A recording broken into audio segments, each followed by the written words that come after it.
ਇੱਕ ਓੰਕਾਰ ਸਤਨਾਮ ਕਰਤਾ ਪੁਰਖ ਨਿਰਭਉ ਨਿਰਵੈਰ ਅਕਾਲ ਮੂਰਤ ਅਜੂਨੀ ਸੈਭੰ ਗੁਰ ਪ੍ਰਸਾਦ। ਸਤਨਾਮ ਵਾਹਿਗੁਰੂ ਸਾਹਿਬ ਜੀ। ਸੁਣਿਆ ਸਰਾਂ ਗੁਣਾ ਕੇ ਗਾਹਾ, ਸੁਣਿਆ ਸ਼ੇਖ ਪੀਰ ਪਾਤਸ਼ਾਹ। ਸੁਣਿਆ ਅੰਧੇ ਪਾਵੇਂ ਰਾਹਾ, ਸੁਣਿਆ ਹਾਥ ਹੋਵੈ ਅਸਗਾ। ਨਾਨਕ ਭਗਤਾਂ ਸਦਾ ਵਿਗਾਸ, ਸੁਣਿਆ ਦੁਖ ਪਾਪ ਕਾ ਨਾਸ। ਨਾਨਕ ਭਗਤਾਂ ਸਦਾ ਵਿਗਾਸ, ਸੁਣਿਆ ਦੁਖ ਪਾਪ ਕਾ ਨਾਸ। ਜੁਗੋ ਜੁਗ ਅਟਲ ਸ਼ਬਦ ਗੁਰੂ। ਧੰਨ ਸਾਹਿਬ ਸ੍ਰੀ ਗੁਰੂ ਗ੍ਰੰਥ ਸਾਹਿਬ ਜੀ ਦੀ ਪਵਿੱਤਰ ਹਜ਼ੂਰੀ 'ਚ ਜੁੜ ਬੈਠ ਕੇ ਅੰਮ੍ਰਿਤ ਵੇਲੇ ਦੇ ਨੇਮ ਤੋਂ ਉਪਰੰਤ ਗੁਰਬਾਣੀ ਦਾ ਰਸ ਪੀਨਾ ਕੀਰਤਨ ਉਪਰੰਤ ਚੱਲ ਰਹੀ ਲੜੀਵਾਰ ਗੁਰੂ ਨਾਨਕ ਪਾਤਸ਼ਾਹ ਜੀ ਦੀ ਅਸੀਮ ਰਚਨਾ ਗੁਰੂ ਗ੍ਰੰਥ ਸਾਹਿਬ ਜੀ ਦੇ ਅੰਦਰ ਦਰਜ ਪਹਿਲੀ ਬਾਣੀ, ਨਿਤਨੇਮ ਦੀਆਂ ਬਾਣੀਆਂ ਦੇ ਵਿੱਚੋਂ ਪਹਿਲੀ ਬਾਣੀ, ਅੰਮ੍ਰਿਤ ਦੀਆਂ ਬਾਣੀਆਂ ਵਿੱਚੋਂ ਪਹਿਲੀ ਬਾਣੀ ਜਪਜੀ ਸਾਹਿਬ ਜੀ ਦੀ ਕਥਾ ਵਿਚਾਰ ਸਰਵਣ ਕਰਨ ਦੇ ਲਈ ਆਪ ਗੁਰੂ ਦੇ ਸਨਮੁਖ ਹੋਏ ਹੋ। ਆਓ ਵਿਚਾਰਾਂ ਦੀ ਆਰੰਭਤਾ ਤੋਂ ਪਹਿਲਾਂ ਸਤਿਗੁਰੂ ਪਾਤਸ਼ਾਹ ਜੀ ਦੀ ਬਖਸ਼ਿਸ਼ ਕੀਤੀ ਫਤਿਹ ਨਾਲ ਸਾਂਝ ਪਾਓ ਜੀ। ਆਖੋ ਵਾਹਿਗੁਰੂ ਜੀ ਕਾ ਖਾਲਸਾ, ਵਾਹਿਗੁਰੂ ਜੀ ਕੀ ਫਤਿਹ। ਇਸ ਲੜੀ ਦੇ ਵਿੱਚ ਆਪਾਂ 10 ਪੌੜੀਆਂ ਦੀ ਵਿਚਾਰ ਕਰ ਚੁੱਕੇ ਹਾਂ। ਸੁਣਿਆਂ ਦੀਆਂ ਪੌੜੀਆਂ ਦੀ ਵਿਚਾਰ ਚੱਲ ਰਹੀ ਹੈ।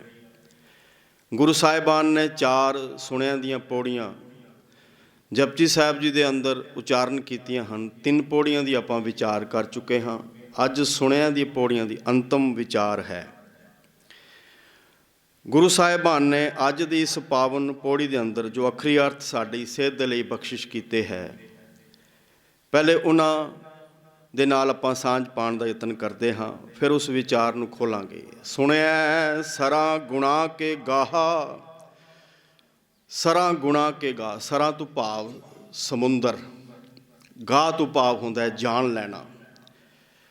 ਕਹਿੰਦੇ ਪਰਮਾਤਮਾ ਦਾ ਨਾਮ ਸੁਰਤ ਵਿੱਚ ਟਿਕਾਉਣ ਕਰਕੇ, ਸੁਣਨ ਕਰਕੇ, ਜੇ ਪਰਮਾਤਮਾ ਦਾ ਨਾਮ ਸਾਡੀ ਸੁਰਤ ਵਿੱਚ ਟਿਕ ਜਾਏ ਤਾਂ ਸਾਧਾਰਨ ਮਨੁੱਖ ਵੀ ਬੇਅੰਤ ਗੁਣਾ ਦੀ ਸੂਝ ਪ੍ਰਾਪਤ ਕਰ ਲੈਂਦੇ ਹਨ। ਗਾਹ ਤੋਂ ਭਾਵ ਹੁੰਦਾ ਸੂਝ ਪ੍ਰਾਪਤ ਕਰਨਾ, ਜਾਣ ਲੈਣਾ, ਬੁੱਝ ਲੈਣਾ। ਸਰਾਂ ਗੁਣਾ ਕੇ ਗਾ, ਬੇਅੰਤ ਗੁਣਾ ਦੀ ਸੂਝ ਪ੍ਰਾਪਤ ਹੋ ਜਾਂਦੀ ਹੈ ਜੇ ਸੁਰਤ ਵਿੱਚ ਪਰਮਾਤਮਾ ਦਾ ਨਾਮ ਟਿਕ ਜਾਏ। ਸੁਣਿਆ ਸ਼ੇਖ ਪੀਰ ਪਾਤਸ਼ਾਹ, ਪਰਮਾਤਮਾ ਦਾ ਨਾਮ ਸੁਰਤ ਵਿੱਚ ਟਿਕਾਉਣ ਕਰਕੇ ਸ਼ੇਖ ਪੀਰ, ਜਿਨ੍ਹਾਂ ਨੂੰ ਇਸਲਾਮ ਧਰਮ ਦੇ ਵਿੱਚ ਇੱਕ ਧਾਰਮਿਕ ਆਗੂ ਦੇ ਰੂਪ ਦੇ ਵਿੱਚ ਕਿਹਾ ਜਾਂਦਾ ਹੈ, ਪਾਤਸ਼ਾਹ ਦੁਨੀਆ ਦੇ ਬਾਦਸ਼ਾਹ। ਕਹਿੰਦੇ ਇਹ ਜਿਹੜੇ ਰੂਹਾਨੀ ਰਹਿਬਰ ਆਪਣੇ ਆਪ ਨੂੰ ਵਿਖਾਉਂਦੇ ਹੈ, ਸ਼ੇਖ ਪੀਰ ਆਦਿਕ ਤੇ ਦੁਨੀਆ ਦੇ ਬਾਦਸ਼ਾਹ ਜਿਹੜੇ ਨੇ, ਜਿਹੜੇ ਦੁਨੀਆ ਦੇ ਤਲ 'ਤੇ, ਸੰਸਾਰਿਕ ਤਲ 'ਤੇ ਦੁਨੀਆ ਦੇ ਉੱਪਰ ਰਾਜ ਕਰਨਾ ਚਾਹੁੰਦੇ, ਰਾਜ ਮਾਣਦੇ, ਕਹਿੰਦੇ ਉਹਨਾਂ ਦੀ ਹਸਤੀ ਦੇ ਬਾਰੇ ਸਮਝ ਪੈ ਜਾਂਦੀ ਹੈ। ਉਹਨਾਂ ਦੇ ਬਾਰੇ ਪਤਾ ਲੱਗ ਜਾਂਦਾ ਹੈ ਕਿ ਇਹ ਪਰਮਾਤਮਾ ਦੇ ਸਾਹਮਣੇ ਤੁੱਛ ਨੇ, ਇਹਨਾਂ ਦੀ ਕੋਈ ਪਾਇਆ ਨਹੀਂ।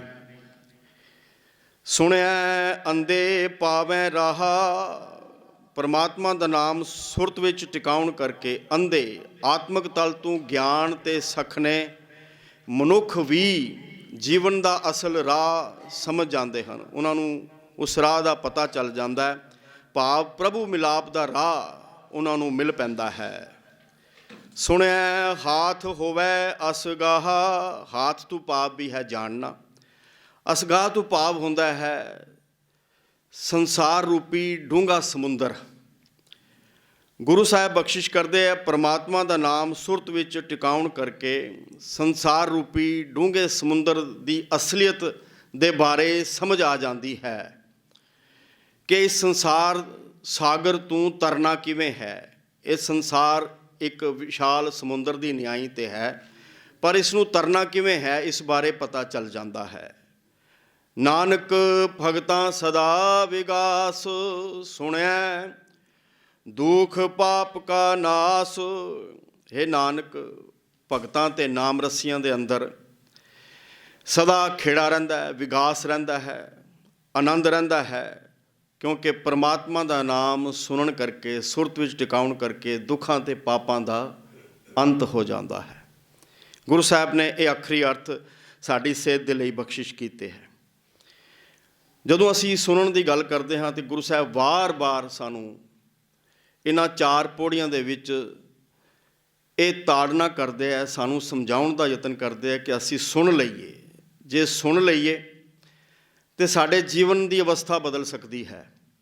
ਅਸੀਂ ਇੱਕ ਆਮ ਮਨੁੱਖ ਜਿਹੜਾ ਸੰਸਾਰਿਕ ਤਲ 'ਤੇ ਆਉਂਦਾ ਹੈ, ਜੀਵਨ ਗੁਜ਼ਾਰ ਕੇ ਚਲਾ ਜਾਂਦਾ ਹੈ, ਵਿਅਰਥ ਹੀ ਜੀਵਨ ਬਤੀਤ ਕਰਦਾ ਰਹਿੰਦਾ ਹੈ, ਜਿਸ ਨੂੰ ਅਸਲ ਜੀਵਨ ਦੀ ਸੂਝ ਨਹੀਂ ਕਿ ਸੰਸਾਰ ਦੇ ਵਿੱਚ ਮੈਂ ਆਇਆ, ਕਿਵੇਂ ਮੈਂ ਇੱਥੇ ਰਹਿਣਾ ਹੈ, ਕਿਵੇਂ ਸੰਸਾਰ ਦੇ ਵਿੱਚ ਇਹ ਜਿਹੜਾ ਮੈਨੂੰ ਸਫ਼ਰ ਮਿਲਿਆ ਹੈ ਇਸ ਨੂੰ ਮੈਂ ਕਿਸ ਢੰਗ ਦੇ ਨਾਲ ਬਿਤਾਉਣਾ ਹੈ, ਉਹ ਇਸ ਤੋਂ ਬੇਖਬਰ ਰਹਿੰਦਾ ਹੈ, ਅਚੇਤ ਰਹਿੰਦਾ ਹੈ, ਕਿਉਂਕਿ ਪਰਮਾਤਮਾ ਦਾ ਨਾਮ ਸੁਣਦਾ ਨਹੀਂ, ਸੁਰਤ ਵਿੱਚ ਟਿਕਾਉਂਦਾ ਨਹੀਂ, ਜੀਵਨ ਵਿੱਚ ਅਪਣਾਉਂਦਾ ਨਹੀਂ।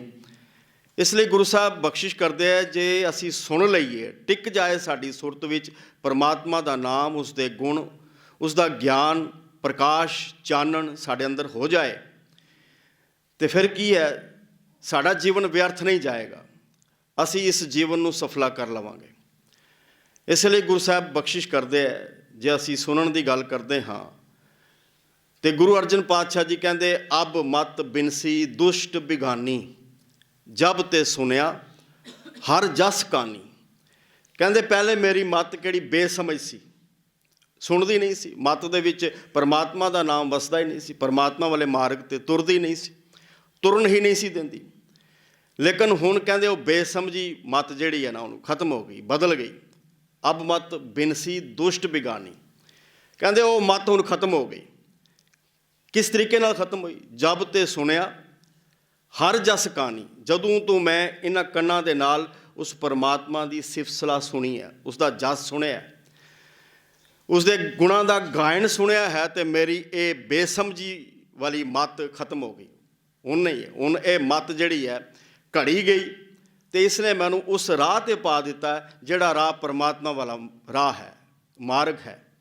ਗੁਰੂ ਸਾਹਿਬ ਬਖਸ਼ਿਸ਼ ਕਰਦੇ ਹੈ ਕਿ ਜਦੋਂ ਮੱਤ ਪਲਟਾ ਖਾ ਜਾਂਦੀ ਹੈ ਨਾ, ਬੇਸਮਝੀ ਵਾਲੀ ਮੱਤ ਤੋਂ ਸਮਝ ਵਾਲੇ ਪਾਸੇ ਆ ਜਾਂਦੀ ਹੈ, ਤੇ ਫਿਰ ਨਾਨਕ ਭਗਤਾਂ ਸਦਾ ਵਿਗਾਸ ਵਾਲੀ ਅਵਸਥਾ 'ਤੇ ਲੈ ਜਾਂਦੀ ਹੈ। ਸਹਿਜ ਸੂਖ ਆਨੰਦ ਲਹੋ, ਗੁਰੂ ਸਾਹਿਬ ਇਹ ਬਖਸ਼ਿਸ਼ ਕਰਦੇ ਹੈ, ਸਹਿਜ ਸੂਖ ਆਨੰਦ ਲਹੋ, ਰਾਖਣ ਹਾਰ ਸਹਿਜ ਸੂਖ ਆਨੰਦ ਨਿਧਾਨ।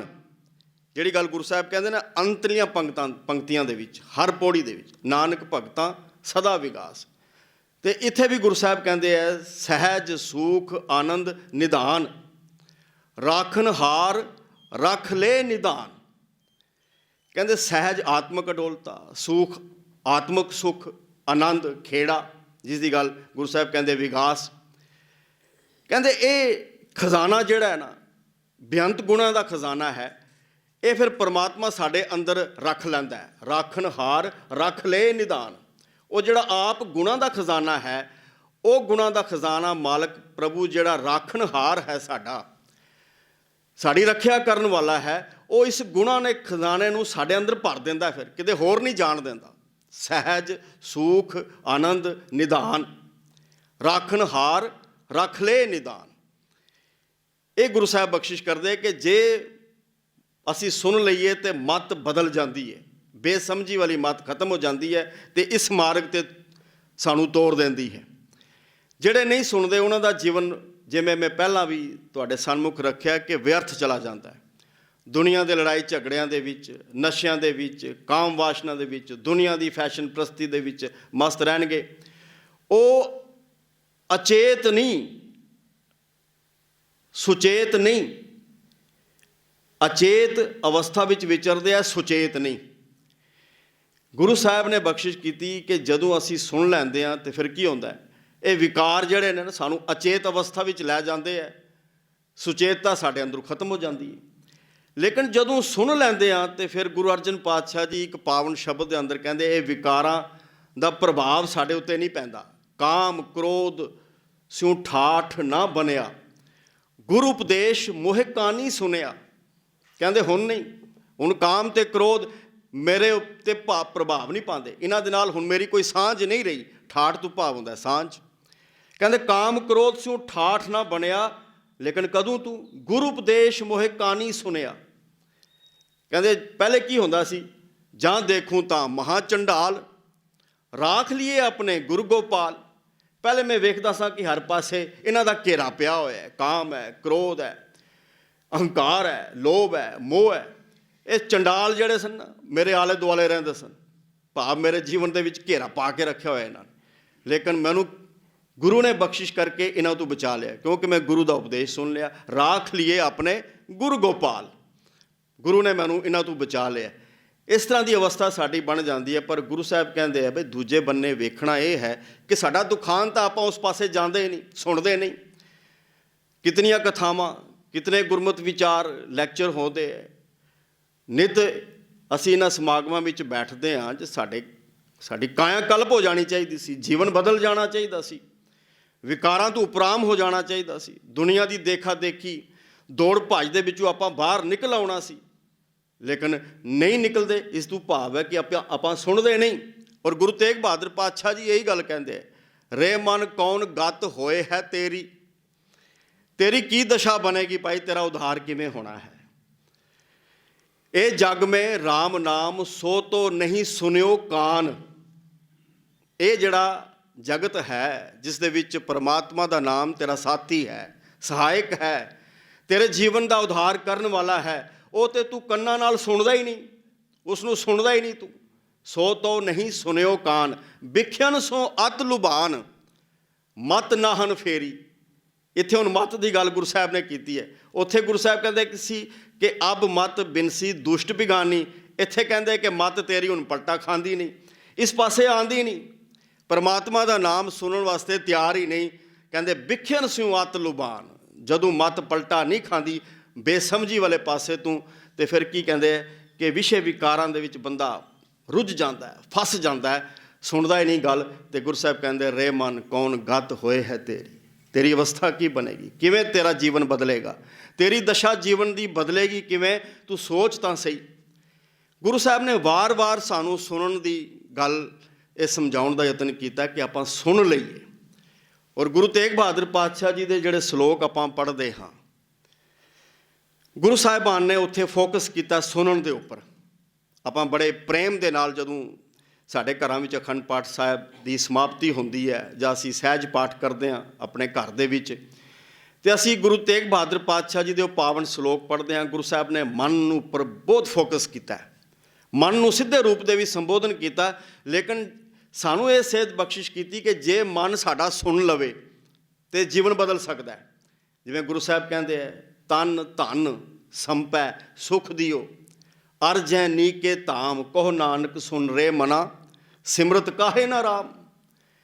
ਭਈ ਜਿਸ ਪਰਮਾਤਮਾ ਨੇ ਇਹ ਤਨ ਦਿੱਤਾ, ਸਰੀਰ ਦਿੱਤਾ, ਧਨ ਦਿੱਤਾ, ਮਾਇਆ ਦਿੱਤੀ, ਸੰਪੈ ਪਦਾਰਥ ਦਿੱਤੇ ਮਾਨਣ ਦੇ ਲਈ, ਇਹ ਮਹਿਲ ਮਾੜੀਆਂ ਦਿੱਤੇ ਰਹਿਣ ਦੇ ਲਈ, ਹੇ ਮਨਾ ਤੂੰ ਸੁਣ ਤੇ ਸਹੀ, ਕਿਉਂ ਉਸ ਨੂੰ ਯਾਦ ਨਹੀਂ ਕਰਦਾ, ਤੂੰ ਕਿਉਂ ਨਹੀਂ ਯਾਦ ਕਰਦਾ।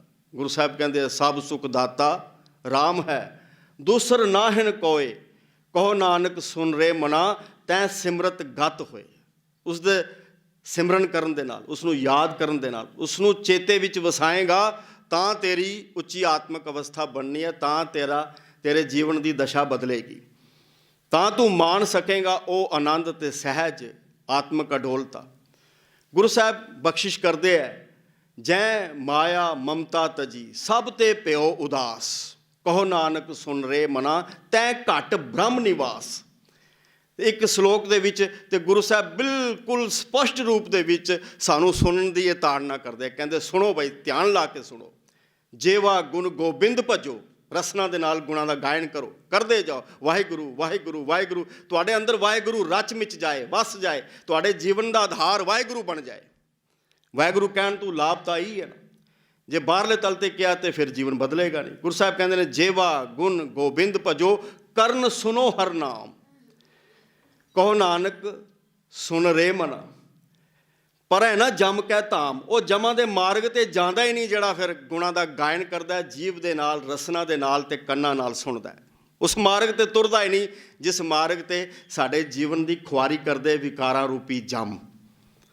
ਇਸ ਲਈ ਗੁਰੂ ਸਾਹਿਬ ਨੇ ਸਾਨੂੰ ਇਹ ਬਾਰ-ਬਾਰ ਸੇਧ ਬਖਸ਼ਿਸ਼ ਕੀਤੀ, ਕਿਉਂਕਿ ਅੱਜ ਆਪਾਂ ਸੁਣਿਆ ਦੀਆਂ ਪੌੜੀਆਂ ਦੀ ਸਮਾਪਤੀ ਕਰਨੀ ਹੈ ਤੇ ਸਾਡੇ ਜੀਵਨ ਵਿੱਚ ਵਸ ਜਾਏ ਕਿ ਅਸੀਂ ਪਰਮਾਤਮਾ ਦੇ ਨਾਮ ਨੂੰ ਮਨ ਕਰਕੇ ਸੁਣੀਏ। ਜਦੋਂ ਸੁਣਦੇ ਹਾਂ ਤੇ ਫਿਰ ਕੀ ਹੁੰਦਾ? ਨਾਨਕ ਭਗਤਾਂ ਸਦਾ ਵਿਗਾਸ, ਸੁਣਿਆ ਦੁੱਖ ਪਾਪ ਕਾ ਨਾਸ, ਦੁੱਖਾਂ ਦੇ ਪਾਪਾਂ ਦਾ ਅੰਤ ਹੋ ਜਾਂਦਾ ਹੈ। ਗੁਰੂ ਸਾਹਿਬ ਗਰੰਟੀ ਦੇ ਰਹੇ ਆ ਵਾਰ-ਵਾਰ, 4 ਵਾਰ ਕਿਹਾ ਗੁਰੂ ਸਾਹਿਬ ਨੇ ਇਹਨਾਂ ਪੌੜੀਆਂ ਦੇ ਵਿੱਚ ਕਿ ਦੁੱਖਾਂ ਦੇ ਪਾਪਾਂ ਦਾ ਅੰਤ ਹੋ ਜਾਂਦਾ ਹੈ।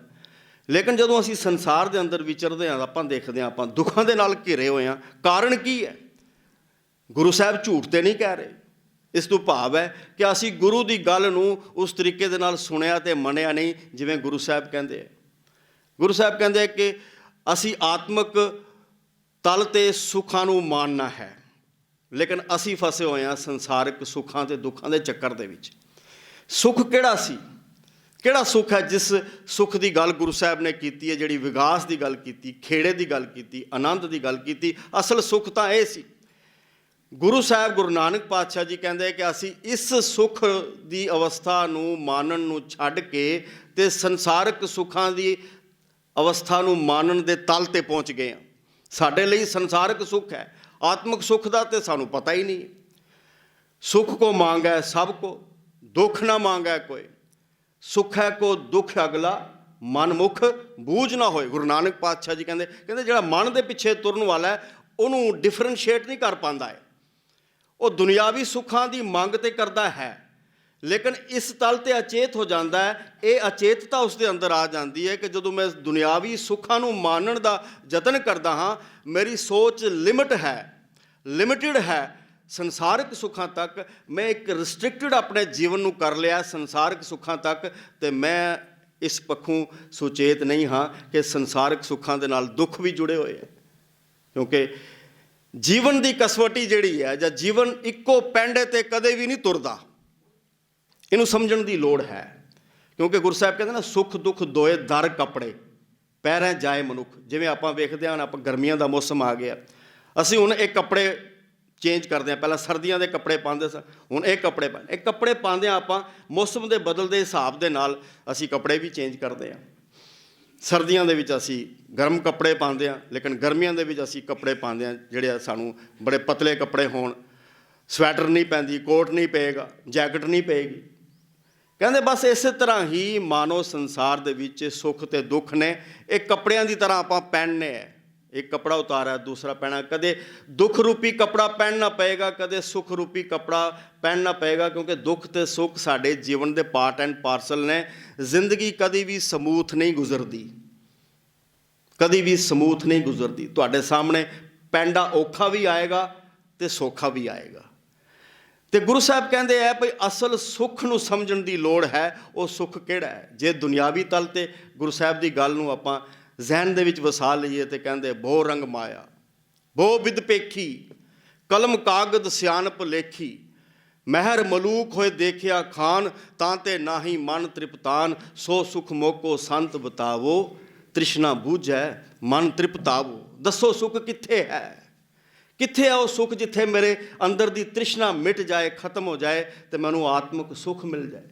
ਲੇਕਿਨ ਕਹਿੰਦੇ ਮੈਂ ਵੇਖਦਾ ਹਾਂ ਕਿ ਇਸ ਸੁੱਖ ਤੋਂ ਅਨਅਵੇਅਰ ਰਹਿ ਕੇ, ਅਚੇਤ ਰਹਿ ਕੇ ਤੇ ਬੰਦਾ ਕੀ ਕਰਦਾ? ਬਹੁ ਰੰਗ ਮਾਇਆ, ਬਹੁ ਵਿਦ ਪੇਖੀ। ਕਹਿੰਦੇ ਮੈਂ ਮਾਇਆ ਦੇ ਇਹ ਜਿਹੜੇ ਰੰਗ ਨੇ ਨਾ, ਇਹਨਾਂ ਨੂੰ ਕਈ ਤਰੀਕਿਆਂ ਦੇ ਨਾਲ ਮਨੁੱਖਾਂ ਨੂੰ ਵੇਖਿਆ, ਦੁਨੀਆ ਦੇ ਲੋਕਾਂ ਨੂੰ ਵੇਖਿਆ, ਮੋਹਦੀ ਪਈ ਇਹਨਾਂ ਨੂੰ ਮਾਇਆ, ਆਪਣੇ ਜਾਲ ਦੇ ਵਿੱਚ ਫਸਾ ਰਹੀ, ਆਪਣੇ ਰੰਗ ਦੇ ਵਿੱਚ ਖਿਡਾਉਂਦੀ ਹੈ ਇਹਨਾਂ ਨੂੰ। ਬਹੁ ਰੰਗ ਮਾਇਆ ਬਹੁ ਵਿਦ ਪੇਖੀ, ਕਲਮ ਕਾਗਦ ਸਿਆਣਪ ਲੇਖੀ। ਕੋਈ ਬੜਾ ਵਿਦਵਾਨ ਹੈ, ਲਿਖਾਰੀ ਹੈ, ਕਹਿੰਦੇ ਮੈਂ ਉਸ ਨੂੰ ਵਿਦਵਤਾ ਭਰੇ ਲੇਖ ਲਿਖਦਿਆਂ ਵੇਖਿਆ, ਲੇਕਿਨ ਉਹ ਵੀ ਸੁਖੀ ਨਹੀਂ ਹੈ।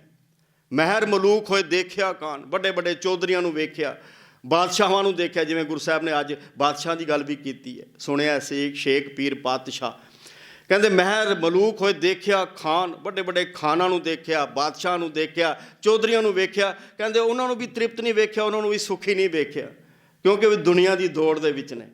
ਤਾਂ ਤੇ ਨਾ ਹੀ ਮਨ ਤ੍ਰਿਪਤਾਨ, ਅਸ ਪਵਨ ਹਸਤ ਸਵਾਰੀ, ਚੋਆ ਚੰਦਨ ਸੇਜ ਸੁੰਦਰ ਨਾਰੀ।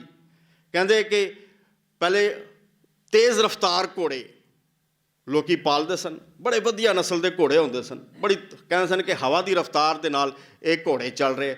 ਅੱਜ ਵੀ ਆਪਾਂ ਦੇਖਦੇ ਹਾਂ ਨਾ, ਤੁਸੀਂ ਵੇਖੋ ਅੱਜ ਦੇ ਸਮੇਂ ਦੇ ਵਿੱਚ ਗੱਡੀਆਂ ਕਾਰਾਂ ਨੇ। ਅੱਜ ਗੱਡੀਆਂ ਕੋਈ ਸੀਸੀ ਹੈ, ਕੋਈ 2000, 2500, 1500, 1000, 800 ਸੀਸੀ। ਉਹ ਗੱਡੀਆਂ ਦੀ ਵੀ ਪਾਵਰ ਹੈ, ਉਹ ਪਾਵਰ ਦੇ ਹਿਸਾਬ ਦੇ ਨਾਲ ਉਹਨਾਂ ਦੀ ਪਿਕਅਪ ਹੁੰਦੀ ਹੈ। ਜਿਸ ਗੱਡੀ ਜਿਤਨੀ ਪਾਵਰ ਜ਼ਿਆਦਾ ਹੋਏਗੀ ਉਸ ਦੀ ਪਿਕਅਪ ਜ਼ਿਆਦਾ ਹੋਏਗੀ। ਕਹਿੰਦੇ ਬਸ ਇਸੇ ਤਰ੍ਹਾਂ ਪੁਰਾਣੇ ਸਮੇਂ ਦੇ ਵਿੱਚ ਹਵਾ ਦੀ ਰਫ਼ਤਾਰ ਦੀ ਤਰ੍ਹਾਂ ਤੇਜ਼ ਘੋੜੇ, ਅਸ ਪਵਨ ਹਸਤ, ਹਾਥੀ ਦੀਆਂ ਸਵਾਰੀਆਂ ਕਰਨ ਵਾਲਿਆਂ ਨੂੰ ਵੀ ਸੁਖੀ ਨਹੀਂ ਵੇਖਿਆ। ਅੱਜ ਦੇ ਸਮੇਂ 'ਚ ਵੱਡੀਆਂ ਵੱਡੀਆਂ ਗੱਡੀਆਂ ਕਾਰਾਂ ਵਿੱਚ ਬੈਠਣ ਵਾਲਿਆਂ ਨੂੰ ਵੀ ਸੁਖੀ ਨਹੀਂ ਵੇਖਿਆ। ਅਸੀਂ ਵੇਖਦੇ ਹਾਂ ਬਈ ਉਹ ਸੋਚਦੇ ਹਾਂ ਕਿ ਉਹ ਬੜੀ ਵੱਡੀ ਗੱਡੀ ਰੱਖੀ ਉਸਨੇ, ਬੜਾ ਸੁਖੀ ਹੈ। ਨਹੀਂ, ਗੁਰੂ ਸਾਹਿਬ ਕਹਿੰਦੇ ਅਸ ਪਵਨ ਹਸਤ ਸਵਾਰੀ, ਚੋਆ ਚੰਦਨ ਸੇਜ ਸੁੰਦਰ ਨਾਰੀ। ਬਹੁਤ ਵਧੀਆ ਸੇਜਾਂ ਮਾਣਨ ਵਾਲਿਆਂ ਨੂੰ ਵੀ ਦੇਖਿਆ, ਕਹਿੰਦੇ ਉਹਨਾਂ ਨੂੰ ਵੀ ਮੈਂ ਸੁਖੀ ਨਹੀਂ ਵੇਖਿਆ। ਇਸ ਤਰੀਕੇ ਦੀ ਗੁਰੂ ਸਾਹਿਬ ਨੇ ਮਿਸਾਲ ਦਿੱਤੀ ਹੈ। ਪਰ ਕਹਿੰਦੇ ਫਿਰ ਸੁੱਖ ਕਿੱਥੇ ਹੈ? ਕਿੱਥੇ ਹੈ ਸੁੱਖ? ਇਸ ਨੂੰ ਸਮਝਣ ਦਾ ਯਤਨ ਤੇ ਕਰੀਏ। ਚੋਆ ਚੰਦਨ ਸੇਜ ਸੁੰਦਰ ਨਾਰੀ, ਗੁਰੂ ਸਾਹਿਬ ਨੇ ਇੱਕ ਮਿਸਾਲ ਹੋਰ ਦਿੱਤੀ ਹੈ। ਕਹਿੰਦੇ ਤਖਤ ਸਭਾ ਮੰਡਨ ਦੁਲੀਚੇ, ਸਗਲ ਮੇਵੇ ਸੁੰਦਰ ਬਾਗੀਚੇ, ਆਖੇੜ ਬਿਰਤ ਰਾਜਨ ਕੀ ਲੀਲਾ, ਮਨ ਨਾ ਸੁਹੇਲਾ ਪਰਪੰਚ ਹੀਲਾ। ਤਖਤ ਸਭਾ, ਵੱਡੇ ਵੱਡੇ ਰਾਜਿਆਂ ਦੀ ਗੱਲ ਕਰਦੇ। ਕਹਿੰਦੇ ਮੈਂ ਉਹਨਾਂ ਰਾਜਿਆਂ ਨੂੰ ਵੇਖਿਆ ਜਿਹੜੇ ਅੱਗੇ ਮਹਿਲਾਂ ਨੂੰ ਸਜਾਇਆ ਹੋਇਆ ਕਲੀਨਾਂ ਦੇ ਨਾਲ, ਕਾਰਪੈਟ ਦੇ ਨਾਲ, ਅਤੇ ਤਖਤ 'ਤੇ ਬੈਠੇ ਹੋਏ ਹੁਕਮ ਕਰੀ ਜਾਂਦੇ ਆ ਅਤੇ ਲੋਕ ਉਹਨਾਂ ਦਾ ਹੁਕਮ ਮੰਨਦੇ ਵੀ ਨੇ। ਤਖਤ ਸਭਾ ਮੰਡਨ ਦੁਲੀਚੇ, ਕਹਿੰਦੇ ਉਹਨਾਂ ਨੂੰ ਵੀ ਸੁਖੀ ਨਹੀਂ ਵੇਖਿਆ। ਫਿਰ ਸੁੱਖ ਕਿੱਥੇ ਹੈ? ਸਗਲ ਮੇਵੇ ਸੁੰਦਰ ਬਾਗੀਚੇ। ਵੇਖਦੇ ਆ ਨਾ ਰਾਜਿਆਂ ਦੇ ਦਰਬਾਰ, ਅੱਜ ਬੜੇ ਵੱਡੇ ਫਾਰਮ ਹਾਊਸ ਉਹਨਾਂ ਨੇ ਬਣਾਏ ਹੋਏ, ਸਾਡੇ ਮਿਨਿਸਟਰ ਅਤੇ MLA ਲੋਕਾਂ ਦਾ ਘਾਣ ਕਰਕੇ, ਲੋਕਾਂ ਦਾ ਹੱਕ ਮਾਰ ਕੇ, ਅਤੇ ਵੱਡੇ ਵੱਡੇ ਫਾਰਮ ਹਾਊਸਾਂ ਦੇ ਵਿੱਚ ਕੀ ਕਹਿੰਦੇ ਬੈਠਦੇ ਆ, ਮੇਵੇ ਖਾਈ ਜਾਂਦੇ ਆ, ਉਹਨਾਂ ਦੇ ਬਾਗ ਲੱਗੇ ਦੇ ਹੁੰਦੇ ਆ। ਗੁਰੂ ਸਾਹਿਬ ਕਹਿੰਦੇ ਐਸੇ ਮੇਵੇ ਖਾਣ ਵਾਲਿਆਂ ਨੂੰ ਵੀ ਵੇਖਿਆ। ਸਗਲ ਮੇਵੇ ਸੁੰਦਰ ਬਾਗੀਚੇ, ਬੜੇ ਵਧੀਆ ਬਾਗ ਬਗੀਚਿਆਂ ਦੇ ਵਿੱਚ ਹਰ ਪ੍ਰਕਾਰ ਦਾ ਮੇਵਾ ਲੱਗਾ ਹੋਇਆ ਹੈ, ਉਹਨਾਂ ਨੂੰ ਵੀ ਖਾ ਰਹੇ ਨੇ, ਮਸਤ ਨੇ। ਆਖੇੜ ਬਿਰਤ ਰਾਜਨ ਕੀ ਲੀਲਾ, ਮਨ ਨਾ ਸੁਹੇਲਾ ਪਰਪੰਚ ਹੀਲਾ। ਕਹਿੰਦੇ ਇਹ ਰਾਜੇ ਜਿਹੜੇ ਨੇ ਇਹਨਾਂ ਦੇ ਚੋਜ ਤਮਾਸ਼ੇ ਵੀ ਬੜੇ ਨੇ। ਸ਼ਿਕਾਰ ਖੇਡਣਾ, ਆਖੇੜ ਬਿਰਤ ਰਾਜਨ ਕੀ ਲੀਲਾ, ਇਹ ਚੋਜ ਤਮਾਸ਼ੇ ਇਹਨਾਂ ਰਾਜਿਆਂ ਦੇ ਮੈਂ ਵੇਖ ਰਿਹਾ। ਇਹਨਾਂ ਨੇ ਕਈ ਤਰ੍ਹਾਂ ਦੇ ਚੋਜ ਤਮਾਸ਼ੇ ਪਾਲੇ ਹੋ। ਇਹ ਰੰਗਾਂ ਦੇ ਵਿੱਚ ਮਸਤ ਨੇ, ਸ਼ਿਕਾਰ ਖੇਡਦੇ ਆ, ਬੈਠੇ ਮੇਵੇ ਖਾਈ ਜਾਂਦੇ ਆਪਣੇ ਬਾਗ ਬਗੀਚਿਆਂ ਦੇ ਵਿੱਚ। ਮਨ ਨਾ ਸੁਹੇਲਾ, ਕਹਿੰਦੇ ਇਹਨਾਂ ਨੂੰ ਵੀ ਮੈਂ ਸੁਖ ਹੀ ਨਹੀਂ ਵੇਖਿਆ। ਪਰਪੰਚ ਹੀਲਾ, ਇਹ ਤਾਂ ਪ੍ਰਪੰਚ ਹੀ ਹੈ। ਫਿਰ ਗੁਰੂ ਸਾਹਿਬ ਕਹਿੰਦੇ ਸੁੱਖ ਕਿੱਥੇ ਹੈ? ਕਿੱਥੇ ਹੈ ਸੁੱਖ? ਸਾਧ ਸੰਗ ਹਰ ਕੀਰਤਨ ਗਾਈਐ, ਕਹਿੰਦੇ ਸੁੱਖ ਇੱਥੇ ਹੈ। ਜਦੋਂ ਅਸੀਂ ਸਤਸੰਗਤ ਵਿੱਚ ਪਰਮਾਤਮਾ ਦੀ ਕੀਰਤੀ ਕਰਦੇ ਹਾਂ ਨਾ, ਕਹੋ ਨਾਨਕ ਵੱਡ ਭਾਗੀ ਪਾਈਐ, ਜਾਂ ਕੈ ਹਰ ਧਨ ਸੋਹੀ ਸੁਹੇਲਾ, ਪ੍ਰਭ ਕਿਰਪਾ ਤੇ ਸਾਧ ਸੰਗ ਮੇਲਾ। ਕਹਿੰਦੇ ਪ੍ਰਭੂ ਦੀ ਕਿਰਪਾ ਤੋਂ ਇਹ ਸਤਸੰਗਤ ਮਿਲਦੀ ਹੈ। ਅਤੇ ਸਤਸੰਗਤ ਵੀ ਜਦੋਂ ਆਪਾਂ ਜੁੜਦੇ ਹਾਂ, ਕੀਰਤੀ ਕਰਦੇ ਹਾਂ, ਅਤੇ ਇੱਥੇ ਸਾਨੂੰ ਇਹ ਸੁੱਖ ਮਿਲਦਾ ਹੈ, ਆਤਮਿਕ ਸੁੱਖ। ਆਪਾਂ ਬੈਠੇ ਹਾਂ ਨਾ, ਆਪਾਂ ਗੱਲ ਕਰ ਰਹੇ ਹਾਂ ਆਤਮਿਕ ਸੁੱਖ, ਲੇਕਿਨ ਮਾਣਨਾ ਕਿਵੇਂ ਹੈ? ਮੈਂ ਤੁਹਾਡੇ ਸਾਹਮਣੇ ਬੋਲ ਰਿਹਾ, ਹੋ ਸਕਦਾ ਮੇਰੀ ਵੀ ਅਵਸਥਾ ਨਾ ਹੋਵੇ ਅਤੇ ਸੁਣਨ ਵਾਲਿਆਂ ਦੀ ਵੀ ਅਵਸਥਾ ਨਾ ਹੋਵੇ, ਲੇਕਿਨ ਉਸ ਅਵਸਥਾ ਨੂੰ ਆਪਾਂ ਕ੍ਰੀਏਟ ਕਰਨਾ ਹੈ। ਸਾਧ ਸੰਗ ਹਰ ਕੀਰਤਨ ਗਾਈਐ, ਇਹ ਪਤਾ ਕਿੱਥੋਂ ਲੱਗੇਗਾ? ਇਸ ਤੋਂ ਪਹਿਲੀ ਪੰਕਤੀ ਦੇ ਵਿੱਚ ਗੁਰੂ ਸਾਹਿਬ ਨੇ ਇਸ ਦਾ ਵਿਖਿਆਨ ਕੀਤਾ। ਕਹਿੰਦੇ ਕਰ ਕਿਰਪਾ ਸੰਤਨ ਸੱਚ ਕਿਹਾ, ਸਰਬ ਸੁਖ ਇਹ ਆਨੰਦ ਲਿਆ, ਸਾਧ ਸੰਗ ਹਰ ਕੀਰਤਨ ਗਾਈਐ, ਕਹੋ ਨਾਨਕ ਵੱਡ ਭਾਗੀ ਪਾਈਐ। ਵੱਡਿਆਂ ਭਾਗਾਂ ਦੇ ਨਾਲ ਇਹ ਸਤਸੰਗਤ ਮਿਲੇਗੀ, ਸੰਤ ਜਨਾਂ ਕੋਲੋਂ, ਗੁਰਮੁਖ ਜਨਾਂ ਕੋਲੋਂ ਇਹ ਸੇਧ ਮਿਲੇਗੀ। ਜਿਵੇਂ ਆਪਾਂ ਸਾਰੇ ਗੁਰਮੁਖ ਜਨ ਬੈਠੇ ਹਾਂ, ਇਹ ਬਾਤਾਂ ਕਰ ਰਹੇ ਹਾਂ, ਵਿਚਾਰ ਕਰ ਰਹੇ ਹਾਂ, ਇੱਥੋਂ ਸਾਨੂੰ ਪਤਾ ਲੱਗੇਗਾ ਕਿ ਸਤਸੰਗਤ ਦੇ ਵਿੱਚ ਕੀਰਤੀ ਕੀਤਿਆਂ ਸੁੱਖ ਮਿਲਣਾ ਹੈ। ਨਹੀਂ ਤਾਂ ਦੁਨੀਆ ਦੇ ਇਹਨਾਂ ਪਦਾਰਥਾਂ ਦੇ ਵਿੱਚ ਸੁੱਖ ਨਹੀਂ ਹੈ। लेकिन आपां ਉਹ ਸੁੱਖ ਮਾਣਨ ਦਾ ਯਤਨ ਕਰਦੇ ਹਾਂ। ਲੇਕਿਨ ਇਸ ਸੁੱਖ ਤੋਂ ਬਾਹਰ ਕੱਢ ਕੇ ਸਾਨੂੰ ਸੁੱਖਾਂ ਦੁੱਖਾਂ ਤੋਂ ਉਪਰਾਮ ਕਰਕੇ ਸਾਨੂੰ ਆਤਮਿਕ ਤਲ 'ਤੇ ਸੁੱਖ ਦੀ ਅਵਸਥਾ ਨੂੰ ਮਾਣਨ ਦੇ ਲਈ ਗੁਰੂ ਸਾਹਿਬ ਯਤਨ ਕਰ ਰਹੇ ਆ ਇਹਨਾਂ ਪਾਵਨ ਪੰਕਤੀਆਂ ਦੇ ਵਿੱਚ। ਗੁਰੂ ਸਾਹਿਬ ਕਹਿੰਦੇ ਹੈ ਕਿ ਅਸੀਂ ਵੇਖੀਏ ਕਿਉਂ ਨਹੀਂ ਸਾਨੂੰ ਸੁੱਖ ਮਿਲਦਾ ਹੈ। ਪਰਮੇਸ਼ਰ ਤੇ ਭੁੱਲਿਆ ਵਿਆਪਨ ਸਭੇ ਰੋਗ। ਜਦੋਂ ਅਸੀਂ ਪਰਮਾਤਮਾ ਨੂੰ ਭੁੱਲ ਜਾਂਦੇ ਹਾਂ, ਵਿਸਾਰ ਦਿੰਦੇ ਹਾਂ, ਤੇ ਫਿਰ ਇਹ ਰੋਗ ਸਾਡੇ ਘਰਾਂ ਵਿੱਚ ਆ ਜਾਂਦੇ ਆ। ਭਾਵੇਂ ਦੁੱਖ ਕਲੇਸ਼ ਇਹ ਸਾਡੇ ਘਰਾਂ ਦੇ ਵਿੱਚ ਪਨਪਦੇ ਹੈ, ਇਹ ਐਂਟਰ ਕਰਦੇ ਹੈ। ਲੇਕਿਨ ਜੇ ਅਸੀਂ ਪਰਮਾਤਮਾ ਨੂੰ ਯਾਦ ਰੱਖੀਏ, ਉਸ ਦੀ ਗੱਲ ਸੁਣ ਲਈਏ, ਸੁਖ ਨਿਦਾਨ ਪ੍ਰੀਤਮ ਪ੍ਰਭ ਮੇਰੇ, ਕਹਿੰਦੇ ਸੁੱਖਾਂ ਦਾ ਖਜ਼ਾਨਾ ਕੌਣ ਹੈ? ਉਹ ਪਰਮਾਤਮਾ ਹੈ। ਅਤੇ ਉਸਦੀ ਸ਼ਰਨ ਦੇ ਵਿੱਚ ਆ ਜਾਈਏ ਤਾਂ ਫਿਰ ਸਾਨੂੰ ਸੁੱਖ ਮਿਲੇਗਾ। ਫਿਰ ਅਸੀਂ ਉਸ ਅਵਸਥਾ 'ਤੇ ਪਹੁੰਚਾਂਗੇ। ਗੁਰੂ ਸਾਹਿਬ ਕਹਿੰਦੇ ਹੈ, ਨਾਨਕ ਭਗਤਾਂ ਸਦਾ ਵਿਗਾਸ ਇੱਕ ਮੂਲ ਲੱਗੇ ਓਨੀ ਸੁੱਖ ਪਾਇਆ। ਮੂਲ ਕਿਹੜਾ? ਪਰਮਾਤਮਾ। ਮੂਲ ਸੁੱਖਾਂ ਦਾ ਪਰਮਾਤਮਾ ਹੈ। ਇੱਕ ਮੂਲ ਲੱਗੇ ਓਨੀ ਸੁੱਖ ਪਾਇਆ, ਡਾਲੀ ਲਾਗੇ ਤਿੰਨੀ ਜਨਮ ਗਵਾਇਆ। ਜਿਹੜੇ ਸੰਸਾਰ ਰੂਪੀ, ਜਿਹੜੇ ਸੰਸਾਰ ਦੇ ਵਿੱਚ ਪਦਾਰਥਾਂ ਰੂਪੀ ਟਾਹਣੀਆਂ ਨਾਲ ਲੱਗੇ ਹੋਏ ਨਾ, ਅਸੀਂ ਇਹ ਟਾਹਣੀਆਂ ਨੇ। ਕਹਿੰਦੇ ਟਾਹਣੀਆਂ ਦੇ ਨਾਲ ਜੁੜ ਕੇ ਜਿਹੜੇ ਲੱਗੇ ਹੋਏ ਨੇ ਉਹ ਦੁੱਖ ਸਹੇੜ ਰਹੇ ਨੇ। ਲੇਕਿਨ ਜਿਹੜੇ ਸੁੱਖਾਂ ਦੇ ਮੂਲ ਪਰਮਾਤਮਾ ਦੇ ਨਾਲ ਜੁੜੇ ਹੋਏ ਨੇ, ਉਹਨਾਂ ਦੇ ਘਰ ਦੇ ਵਿੱਚ ਸੁੱਖ ਹੈ। ਉਹ ਆਤਮਿਕ ਸੁੱਖ ਮਾਣਦੇ ਹੈ। ਇੱਕ ਮੂਲ ਲੱਗੇ ਓਨੀ ਸੁੱਖ ਪਾਇਆ, ਡਾਲੀ ਲਾਗੇ ਤਿੰਨੀ ਜਨਮ ਗਵਾਇਆ। ਉਹਨਾਂ ਨੇ ਆਪਣਾ ਜਨਮ ਵਿਅਰਥ ਹੀ ਗਵਾ ਲਿਆ, ਕਿਉਂਕਿ ਦੁੱਖਾਂ ਸੁੱਖਾਂ ਦੇ ਵਿੱਚ ਫਸੇ ਹੋਏ। ਅਤੇ ਗੁਰੂ ਸਾਹਿਬ ਕਹਿੰਦੇ ਹੈ, ਇਹ ਅਵਸਥਾ ਨੂੰ ਮਾਣਨ ਦੇ ਲਈ ਉਸ ਪਰਮਾਤਮਾ ਦੀ ਸ਼ਰਨ ਦੇ ਵਿੱਚ ਆ ਜਾਈਏ। ਤਿਸ ਕੀ ਸ਼ਰਨੀ ਪਰਮਨਾ ਜਿਸ ਜੇਵਡ ਅਵਰ ਨਾ ਕੋਏ। ਕਹਿੰਦੇ ਉਸ ਦੀ ਸ਼ਰਨ ਦੇ ਵਿੱਚ ਆ ਜਾ, ਜਿਸ ਦੇ ਬਰਾਬਰ ਦਾ ਹੋਰ ਕੋਈ ਨਹੀਂ ਹੈ। ਜਦੋਂ ਆ ਜਾਂਦੇ ਆ ਅਤੇ ਫਿਰ ਗੁਰੂ ਸਾਹਿਬ ਕਹਿੰਦੇ ਆ ਵੀ ਅਵਸਥਾ ਕਿਸ ਤਰ੍ਹਾਂ ਦੀ ਬਣਦੀ ਹੈ। ਸੁਣਿਆ ਸਰਾਂ ਗੁਣਾ ਕੇ ਗਾਹ। ਪਹਿਲੇ ਗਾਹ ਪਾਇਆ ਜਾਂਦਾ ਸੀ। ਕਣਕ ਜਦੋਂ ਕੱਢਦੇ ਸਨ ਨਾ, ਤਿਆਰ ਕਰਦੇ ਸਨ ਫਸਲ, ਕਣਕ ਕੱਟਣੀ ਅਤੇ ਵਿਛਾ ਦੇਣੀ, ਅਤੇ ਉਸ ਦੇ ਉੱਪਰ ਬਲਦ ਚੱਲਦੇ ਰਹਿੰਦੇ ਸਨ, ਅਤੇ ਉਹ ਤੂੜੀ ਅਲੱਗ ਹੋ ਜਾਂਦੀ ਸੀ ਅਤੇ ਉਸ ਦੇ ਵਿੱਚੋਂ ਦਾਣੇ ਅਲੱਗ ਹੋ ਜਾਂਦੇ ਸਨ। ਅੱਜ ਕੱਲ੍ਹ ਤਾਂ ਮਸ਼ੀਨਾਂ ਨੇ ਬੜੀਆਂ, ਅਸੀਂ ਦੇਖਦੇ ਹਾਂ ਮਾਡਰਨਾਈਜ਼ ਯੁੱਗ ਹੈ। ਪਹਿਲਾਂ ਗਾਹ ਪਾਇਆ ਜਾਂਦਾ ਸੀ, ਲੇਕਿਨ ਇੱਥੇ ਗਾਹ ਤੋਂ ਭਾਵ ਹੈ ਜਾਨ ਲੈਣਾ। ਜੇ ਪਰਮਾਤਮਾ ਦਾ ਨਾਮ ਸਾਡੀ ਸੁਰਤ ਵਿੱਚ ਟਿਕ ਜਾਏ ਤਾਂ ਸਾਨੂੰ ਪਤਾ ਲੱਗ ਜਾਂਦਾ ਹੈ, ਬੇਅੰਤ ਗੁਣਾਂ ਦੀ ਸੂਝ ਪੈ ਜਾਂਦੀ ਹੈ। ਕੇਵਲ ਸੂਝ ਹੀ ਨਹੀਂ ਪੈਂਦੀ, ਸੁਣ ਕੇ ਸਾਡੇ ਅੰਦਰ ਉਹ ਗੁਣ ਵਸ ਵੀ ਜਾਂਦੇ ਹੈ, ਸਾਡੇ ਜੀਵਨ ਦਾ ਆਧਾਰ ਬਣ ਜਾਂਦੇ। ਪਰਮਾਤਮਾ ਬੇਅੰਤ ਗੁਣਾਂ ਦਾ ਸਾਗਰ ਹੈ। ਬੇਅੰਤ ਗੁਣ ਤੇਰੇ ਕੇਤਕ ਗਾਵਾਂ ਰਾਮ। ਇਹ ਸੱਚੇ ਪਾਤਸ਼ਾਹ ਤੂੰ ਬੇਅੰਤ ਗੁਣਾਂ ਦਾ ਮਾਲਕ ਹੈ। ਤੇਰੇ ਬੇਅੰਤ ਗੁਣ ਨੇ, ਮੈਂ ਕਿਹੜੇ ਕਿਹੜੇ ਤੇਰੇ ਗੁਣਾਂ ਦੀ ਵਿਖਿਆਨ ਕਰਾਂ, ਕਿਹੜੇ ਕਿਹੜੇ ਗੁਣਾਂ ਨੂੰ ਗਾ ਕੇ ਦੱਸਾਂ, ਨਹੀਂ ਦੱਸ ਸਕਦਾ। ਤੇਰੇ ਸੰਪੂਰਨ ਗੁਣਾਂ ਨੂੰ ਤਾਂ ਮੈਂ ਗਾਇਨ ਕਰ ਹੀ ਨਹੀਂ ਸਕਦਾ, ਮੇਰੀ ਇਤਨੀ ਸਮਰੱਥਾ ਨਹੀਂ। ਤੂੰ ਬੇਅੰਤ ਗੁਣਾਂ ਦਾ ਮਾਲਕ ਹੈ। ਲੇਕਿਨ ਜਿਉਂ ਆਪਾਂ ਸੁਣਦੇ ਹਾਂ ਅਤੇ ਉਹਨਾਂ ਦੇ ਗੁਣਾਂ ਦੇ ਬਾਰੇ ਸਾਨੂੰ ਸੂਝ ਆਉਂਦੀ ਹੈ। ਜਿਵੇਂ ਆਪਾਂ ਮੁੱਢਲੇ ਉਪਦੇਸ਼ ਦੇ ਵਿੱਚ ਜਾਂ ਮੂਲ ਮੰਤਰ ਦੇ ਵਿੱਚ ਪੜ੍ਹਿਆ ਸੀ, ਇੱਕ ਓੰਕਾਰ ਸਤਿਨਾਮ ਕਰਤਾ ਪੁਰਖ ਨਿਰਭਉ ਨਿਰਵੈਰ ਅਕਾਲ ਮੂਰਤ ਅਜੂਨੀ ਸੈਭੰ ਗੁਰ ਪ੍ਰਸਾਦ। ਪੜ੍ਹਦੇ ਹਾਂ ਆਪਾਂ, ਲੇਕਿਨ ਪੜ੍ਹਨ ਤੋਂ ਭਾਵ ਕੀ ਹੈ ਕਿ ਜਿਉਂ ਆਪਾਂ ਪੜ੍ਹੀਏ ਤਾਂ ਸਾਨੂੰ ਪਤਾ ਲੱਗੇ ਕਿ ਇਹ ਪਰਮਾਤਮਾ ਦੇ ਗੁਣ ਨੇ, ਅਤੇ ਉਹਨਾਂ ਗੁਣਾਂ ਨੂੰ ਪੜ੍ਹਦਿਆਂ ਆਪਣੇ ਅੰਦਰ ਵੀ ਵਸਾਉਣ ਦਾ ਯਤਨ ਕਰੀਏ। ਲੇਕਿਨ ਜੇ ਸੁਣਾਂਗੇ ਤਾਂ ਸਾਡੇ ਅੰਦਰ ਵਸਣਗੇ, ਇਹਨਾਂ ਗੁਣਾਂ ਦੀ ਸੂਝ ਪਏਗੀ ਸਾਨੂੰ।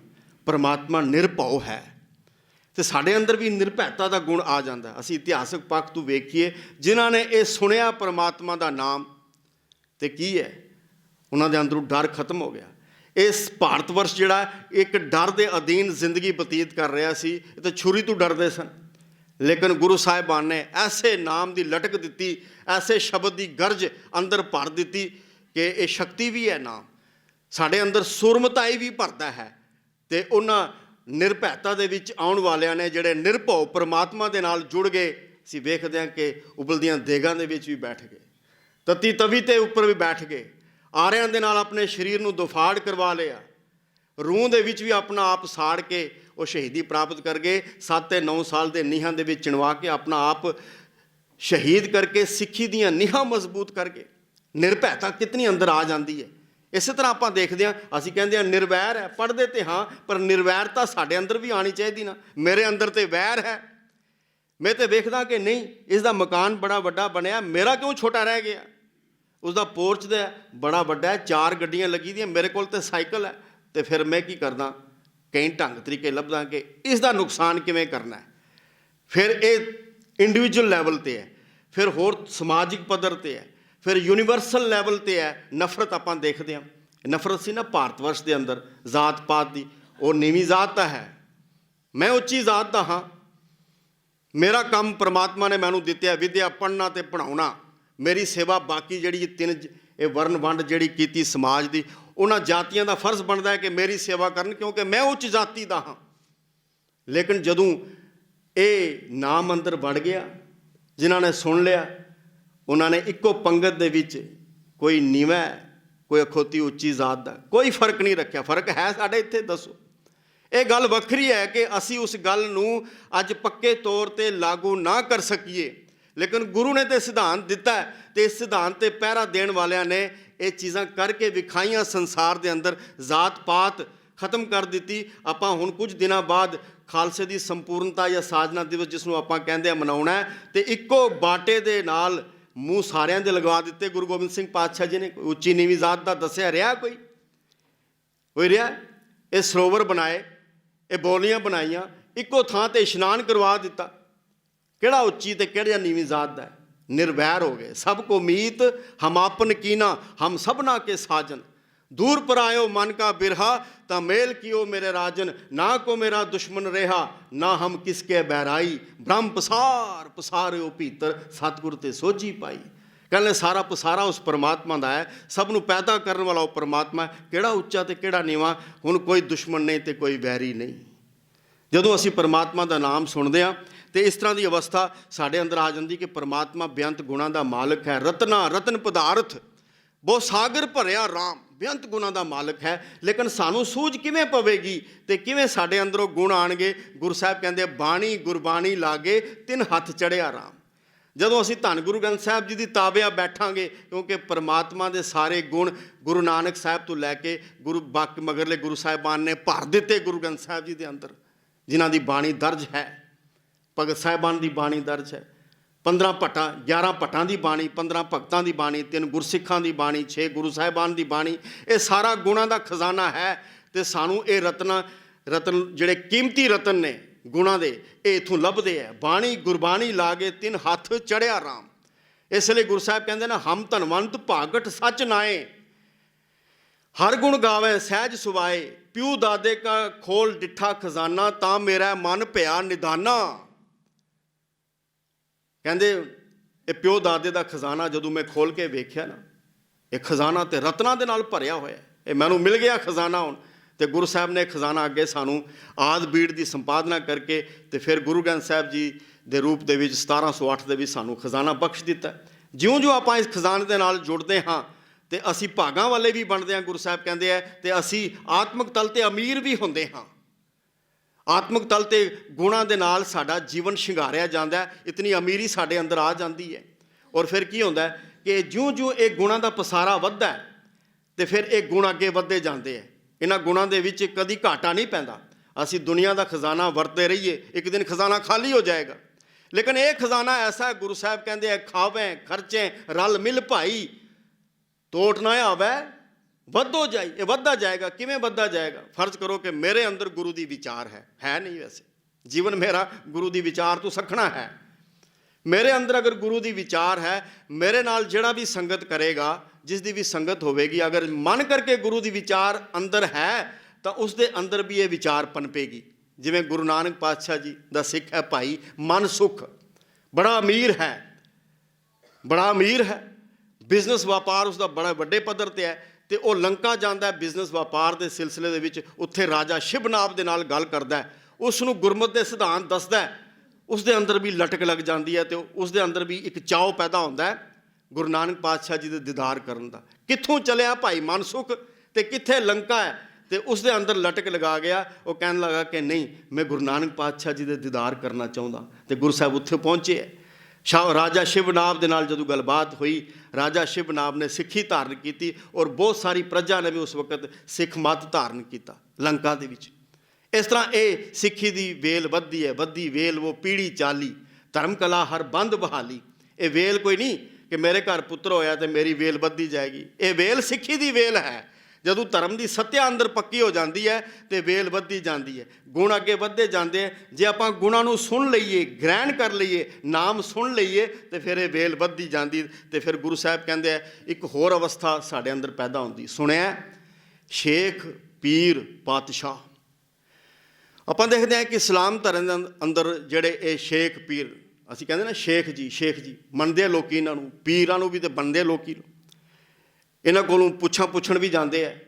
ਇਸੇ ਤਰ੍ਹਾਂ ਦੁਨੀਆ ਦੇ ਬਾਦਸ਼ਾਹ ਜਿਹੜੇ ਨੇ ਇਹਨਾਂ ਨੂੰ ਵੀ ਲੋਕੀ ਮੰਨਦੇ ਆ, ਇਹਨਾਂ ਦਾ ਵੀ ਡਰ ਹੁੰਦਾ ਹੈ, ਇਹ ਰਾਜ ਕਰਦੇ ਆ, ਲੋਕੀ ਇਹਨਾਂ ਦੇ ਡਰ ਦੇ ਅਧੀਨ ਰਹਿੰਦੇ ਆ, ਬੜਾ ਭੈ ਇਹਨਾਂ ਦਾ ਅੰਦਰ ਹੁੰਦਾ। ਅੱਜ ਆਪਾਂ ਦੇਖਦੇ ਹਾਂ ਨਾ ਸਰਕਾਰਾਂ ਜਿਹੜੀਆਂ ਡੈਮੋਕ੍ਰੈਟਿਕ ਸੈਟਅਪ ਕਹਿਣ ਵਾਸਤੇ ਹੈ, ਡਿਕਟੇਟਰਸ਼ਿਪ ਹੈ, ਕਿੰਨਾ ਭੈ, ਕੋਈ ਬੋਲ ਨਹੀਂ ਸਕਦਾ।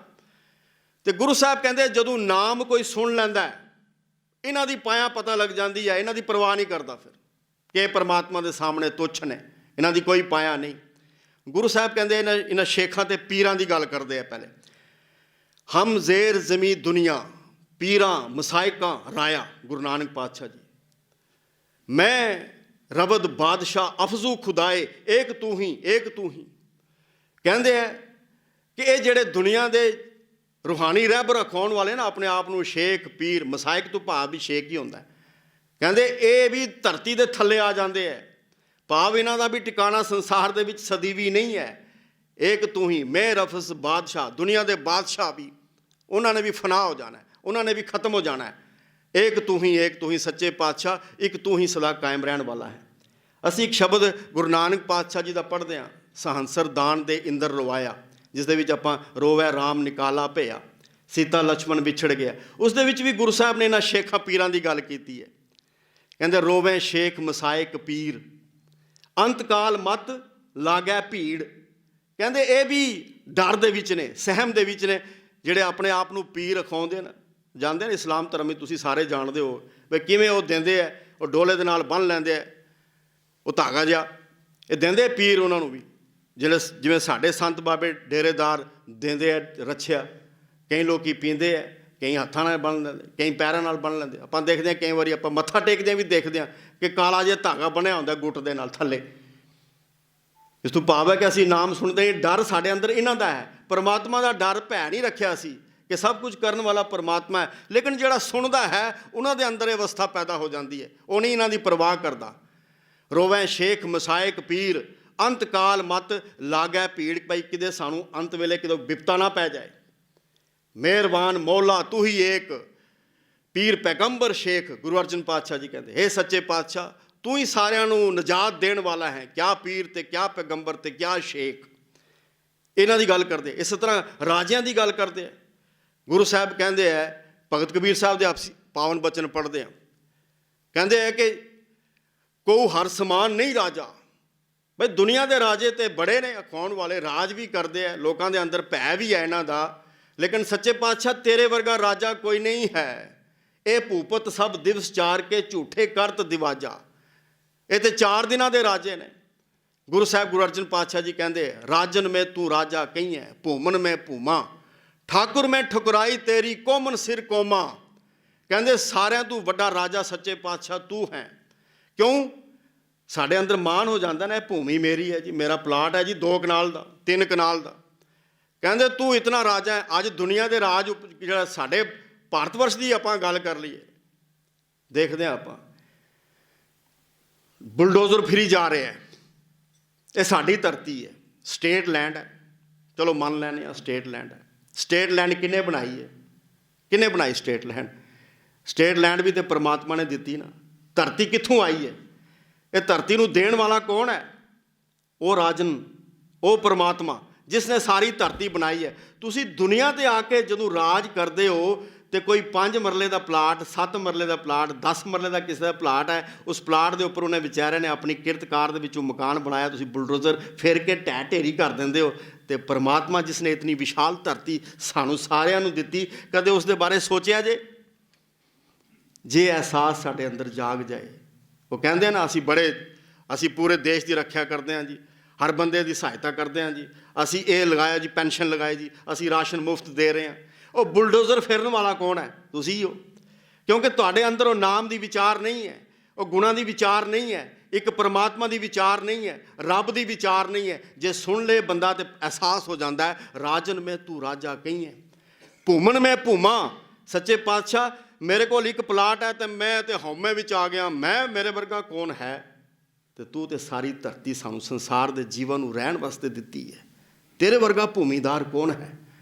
ਠਾकुर ਮੈਂ ਠੁਕਰਾਈ ਤੇਰੀ, ਕੋਮਨ ਸਿਰ ਕੋਮਾ, ਦਰਬਾਰਨ ਮੈਂ ਤੇਰੋ ਦਰਬਾਰਾ, ਸ਼ਰਨ ਪਾਲਨ ਟੀਕਾ, ਲਖਮੀ ਕੇਤਕ ਗਣੀ ਨਾ ਜਾਈਏ, ਗਣ ਨਾ ਸਕੂੰ ਸੀਕਾ। ਅੱਜ ਆਪਾਂ ਟੈਕਸ ਪੇ ਕਰ ਰਹੇ ਹਾਂ, ਇਹ ਕਹਿੰਦੇ ਜੀ ਅਸੀਂ ਸੜਕਾਂ ਬਣਾ ਰਹੇ ਹਾਂ, ਪੁਲ ਬਣਾ ਰਹੇ ਹਾਂ, ਫਲਾਈਓਵਰ ਬਣ ਰਹੇ ਹੈ। ਉਹ ਪੈਸਾ ਕਿਸ ਦਾ? ਤੁਹਾਡਾ ਤੇ ਮੇਰਾ। ਤੁਸੀਂ ਟੈਕਸ ਪੇ ਕਰਦੇ ਹੋ, ਮੈਂ ਟੈਕਸ ਪੇ ਕਰਦਾ, ਸਾਰੇ ਜਿਹੜੇ ਟੈਕਸ ਪੇ ਕਰਦੇ ਆ ਉਹਨਾਂ ਦਾ ਪੈਸੇ ਦੇ ਨਾਲ ਸੜਕਾਂ ਬਣਦੀਆਂ, ਇਹ ਰੋਡਾਂ ਬਣਦੀਆਂ, ਇਹ ਫਲਾਈਓਵਰ ਬਣਦੇ ਆ।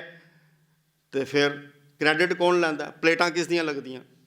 ਮਾਨ ਨੇ ਫਲਾਣੇ ਨੇ ਇਹ ਰੋਡ ਫਲਾਈਓਵਰ ਬਣਾਇਆ, ਇਹ ਸੜਕ ਬਣਾਈ, ਇਹ ਗਲੀ ਦੇ ਉੱਪਰ ਪਲੇਟਾਂ ਲੱਗੀਆਂ ਹੋਈਆਂ, ਟੈਕਸ ਦਾ ਪੈਸਾ ਤੁਹਾਡਾ ਹੈ।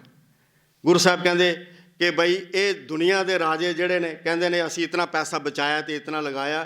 ਕਹਿਣ ਲੱਗੇ ਤੇਰੇ ਸੱਚੇ ਪਾਤਸ਼ਾਹ ਤੇਰੀ ਬਰਾਬਰੀ ਕਿੱਥੇ ਕਰ ਸਕਣਗੇ? ਇਹ ਤੇ ਕਹਿੰਦੇ ਆ ਸਾਡੇ ਕੋਲ ਇਤਨਾ ਖਜ਼ਾਨਾ ਹੈ, ਖਜ਼ਾਨਾ ਭਰਿਆ ਪਿਆ, ਲੇਕਿਨ ਉਹ ਖਜ਼ਾਨਾ ਕੈਸਾ ਹੈ? ਦਰਬਾਰਨ ਮੈਂ ਤੇਰੋ ਦਰਬਾਰਾ, ਸ਼ਰਨ ਪਾਲਨ ਟੀਕਾ, ਤੂੰ ਸ਼ਰਨ ਆਇਆਂ ਦੀ ਲਾਜ ਰੱਖਣ ਵਾਲਾ ਹੈ, ਕੋਈ ਨਿਰਾਸ਼ ਤੇਰੇ ਦਰਬਾਰ ਤੋਂ ਨਹੀਂ ਜਾਂਦਾ। ਲਖਮੀ ਕੇਤਕ ਗਣੀ ਨਾ ਜਾਈਏ, ਗਣ ਨਾ ਸਕੂੰ ਸਿੱਕਾ। ਤੇਰੇ ਦਰਬਾਰ ਦੇ ਵਿੱਚ, ਤੇਰੇ ਖਜ਼ਾਨਿਆਂ ਦੇ ਵਿੱਚ ਇਤਨਾ ਸਿੱਕਾ ਹੈ, ਇਤਨਾ ਪੈਸਾ ਹੈ, ਕੌਣ ਦੇ ਰਿਹਾ ਹੈ ਸਾਨੂੰ? ਕਹਿੰਦੇ ਜਿਸ ਦੀ ਕੋਈ ਗਿਣਤੀ ਹੀ ਨਹੀਂ ਕੀਤੀ ਜਾ ਸਕਦੀ, ਕਿਉਂਕਿ ਦੇਣ ਵਾਲਾ ਪਰਮਾਤਮਾ ਹੈ। ਬਿਰਤੀ ਸਾਨੂੰ ਗੁਰੂ ਸਾਹਿਬ ਉੱਥੇ ਤੱਕ ਲੈ ਜਾਂਦੇ ਹੈ। ਇਸ ਗੱਲ ਨੂੰ ਸਮਝੀਏ। ਕਿਉਂ ਕਿਹਾ ਗੁਰੂ ਸਾਹਿਬ ਨੇ ਸੁਣਿਆ ਸ਼ੇਖ ਪੀਰ ਪਾਤਸ਼ਾਹ? ਸਮਝਣਾ ਤੇ ਇਹ ਹੈ, ਵਿਆਖਿਆ ਤੇ ਤੁਹਾਡੇ ਸਾਹਮਣੇ ਮੈਂ ਕਰ ਦਿੱਤੀ ਹੈ। ਕਿਉਂ ਕਿਹਾ ਗੁਰੂ ਸਾਹਿਬ ਨੇ? ਗੁਰੂ ਸਾਹਿਬ ਨੇ ਜਿਹੜਾ ਅਖੋਤੀ ਇਹ ਦੁਨੀਆ ਦੇ ਸੰਤ ਡੇਰੇਦਾਰ ਜਿਵੇਂ ਸਾਡੇ ਸਮਾਜ ਵਿੱਚ ਨੇ, ਅਖੋਤੀ ਬ੍ਰਹਮ ਗਿਆਨੀ ਜਾਂ ਪੀਰ ਸ਼ੇਖ, ਇਹਨਾਂ ਦਾ ਭੈ ਹੈ ਸਮਾਜ ਦੇ ਅੰਦਰ।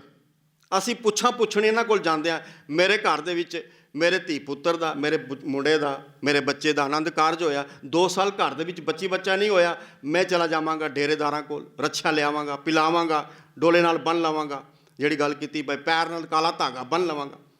ਛੱਡ ਦਿੱਤਾ ਪਰਮਾਤਮਾ ਨੂੰ ਕਿ ਨਹੀਂ? ਗੁਰੂ ਸਾਹਿਬ ਇਹਨਾਂ ਦਾ ਭੈ ਕਹਿੰਦੇ ਬਈ ਇਹਨਾਂ ਦੀ ਪਰਮਾਤਮਾ ਦੇ ਸਾਹਮਣੇ ਕੋਈ ਪਾਇਆ ਨਹੀਂ ਹੈ। ਦੇਣ ਵਾਲਾ ਪਰਮਾਤਮਾ ਹੈ। ਹਰ ਬਿਨ ਕੋਈ ਮਾਰ ਜਵਾਲ ਨਾ ਸਾਕੈ, ਮਨ ਹੋਏ ਨਿਚਿੰਦ ਨਿਸਿਲ ਹੋਏ ਰਹੀ ਹੈ। ਦੇਣ ਵਾਲਾ ਤੇ ਉਹ ਹੈ ਪਰਮਾਤਮਾ, ਲੈ ਜਾਣ ਵਾਲਾ ਵੀ ਉਹੀ ਹੈ, ਪਾਲਣ ਵਾਲਾ ਵੀ ਉਹੀ ਹੈ, ਰੱਖਣ ਵਾਲਾ ਵੀ ਉਹੀ ਹੈ, ਮਾਰਨ ਵਾਲਾ ਵੀ ਉਹੀ ਹੈ। ਇਹ ਭੈ ਸਾਡੇ ਅੰਦਰੋਂ ਖਤਮ ਕਰਨ ਦਾ, ਕਿਉਂਕਿ ਲੋਕੀ ਸ਼ੋਸ਼ਣ ਕਰਦੇ ਆ ਸਮਾਜ ਦਾ। ਫਿਰ ਵੱਡੇ ਵੱਡੇ ਡੇਰੇ ਖੋਲ੍ਹ ਕੇ ਬੈਠ ਜਾਣਗੇ ਅਤੇ ਲੋਕਾਂ ਦੇ ਦਸਵੰਧ ਦਾ ਜਿਹੜੀ ਮਾਇਆ ਹੈ ਨਾ, ਉਹ ਅੱਜ 90% ਇਹਨਾਂ ਡੇਰਿਆਂ ਦੇ ਉੱਪਰ ਜਾ ਰਹੀ ਹੈ। ਭਲਾ ਨਹੀਂ ਹੋ ਰਿਹਾ ਕੌਮ ਦਾ, ਸਮਾਜ ਦਾ, ਚਾਹੇ ਉਹ ਕਿਸੇ ਵੀ ਸਮਾਜ ਦੇ ਵਿੱਚ ਹੋਣਗੇ, ਉਹਨਾਂ ਦਾ ਭਲਾ ਨਹੀਂ ਹੋ ਰਿਹਾ।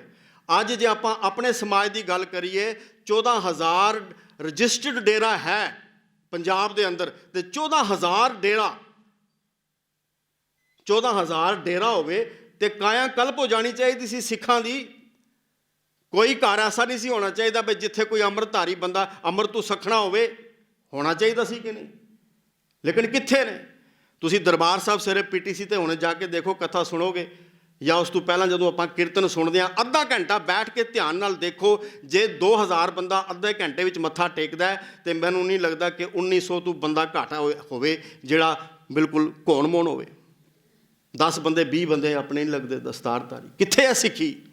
ਉਹ ਕਿੱਧਰ ਗਿਆ ਅੰਮ੍ਰਿਤ ਜਿਹੜੇ ਇਹਨਾਂ ਡੇਰਿਆਂ ਨੇ ਛਕਾਇਆ? ਕਿੱਥੇ ਹੈ? ਇਹ ਭੈ ਸਾਡੇ ਅੰਦਰ ਦੂਰ ਕਰਨ ਦੇ ਲਈ ਗੁਰੂ ਸਾਹਿਬ ਨੇ ਇਹ ਪਾਵਨ ਪੰਕਤੀ ਲਈ। ਇਸੇ ਤਰ੍ਹਾਂ ਬਾਦਸ਼ਾਹਾਂ ਦੀ ਗੱਲ ਕੀਤੀ ਹੈ। ਰਾਜੇ ਰਈਅਤ ਸਿਕਦਾਰ ਕੋਈ ਨਾ ਰਹਿਸੀਓ, ਹਟ ਪੱਟਣ ਬਾਜ਼ਾਰ ਹੁਕਮੀ ਢੈਸੀਓ, ਨਾਨਕ ਸੱਚ ਦਾਤਾਰ ਸ਼ਨਾਖਤ ਕੁਦਰਤੀ। ਕਹਿਣ ਲੱਗੇ ਵੱਡੇ ਵੱਡੇ ਰਾਜੇ ਜਿਹੜੇ ਆਪਣਾ ਮਾਣ ਕਰਦੇ ਆ ਨਾ, ਕਹਿੰਦੇ ਉਹਨਾਂ ਨੇ ਰਹਿਣਾ ਨਹੀਂ ਸੰਸਾਰ ਦੇ ਵਿੱਚ। ਸੱਚੇ ਪਾਤਸ਼ਾਹ ਇੱਕ ਤੂੰ ਹੈ ਜਿਹੜਾ ਸਦੀਵੀ ਕਾਇਮ ਰਹਿਣ ਵਾਲੀ ਹਸਤੀ ਹੈ, ਇਹਨਾਂ ਨੇ ਨਹੀਂ ਰਹਿਣਾ। ਸਾਡੇ ਅੰਦਰ ਭੈ ਹੈ।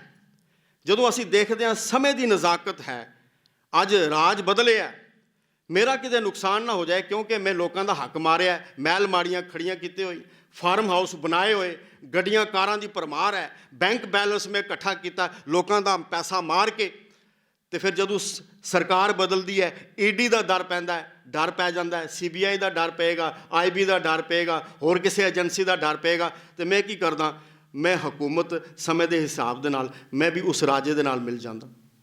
ਆਪਣੇ ਸਮਾਜ ਦੇ ਵੀ ਨਜ਼ਰ ਮਾਰਿਓ, ਝਾਤ ਮਾਰ ਕੇ ਦੇਖਿਓ, ਬਦਲ ਗਿਆ ਕਿ ਨਹੀਂ। ਜਿਉਂ-ਜਿਉਂ ਸਮਾਂ ਬਦਲਿਆ, ਰਾਜ ਦਰਬਾਰ ਬਦਲੇ, ਤੇ ਫਿਰ ਮੈਂ ਕੀ ਕੀਤਾ, ਮੈਂ ਉਹਨਾਂ ਦੀ ਹਾਂ ਦੇ ਵਿੱਚ ਹਾਂ ਮਿਲਾਣੇ ਸ਼ੁਰੂ ਕਰਤੇ। ਨਹੀਂ, ਬਹੁਤ ਵਧੀਆ ਹੈ, ਰਾਜ ਹੈ।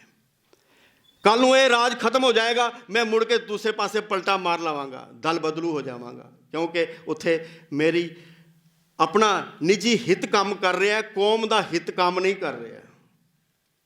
ਇਹ ਦਰਬਾਰ, ਦੁਨੀਆ ਦੇ ਦਰਬਾਰ ਸਦੀਵੀ ਕਾਇਮ ਰਹਿਣ ਵਾਲੇ ਨਹੀਂ।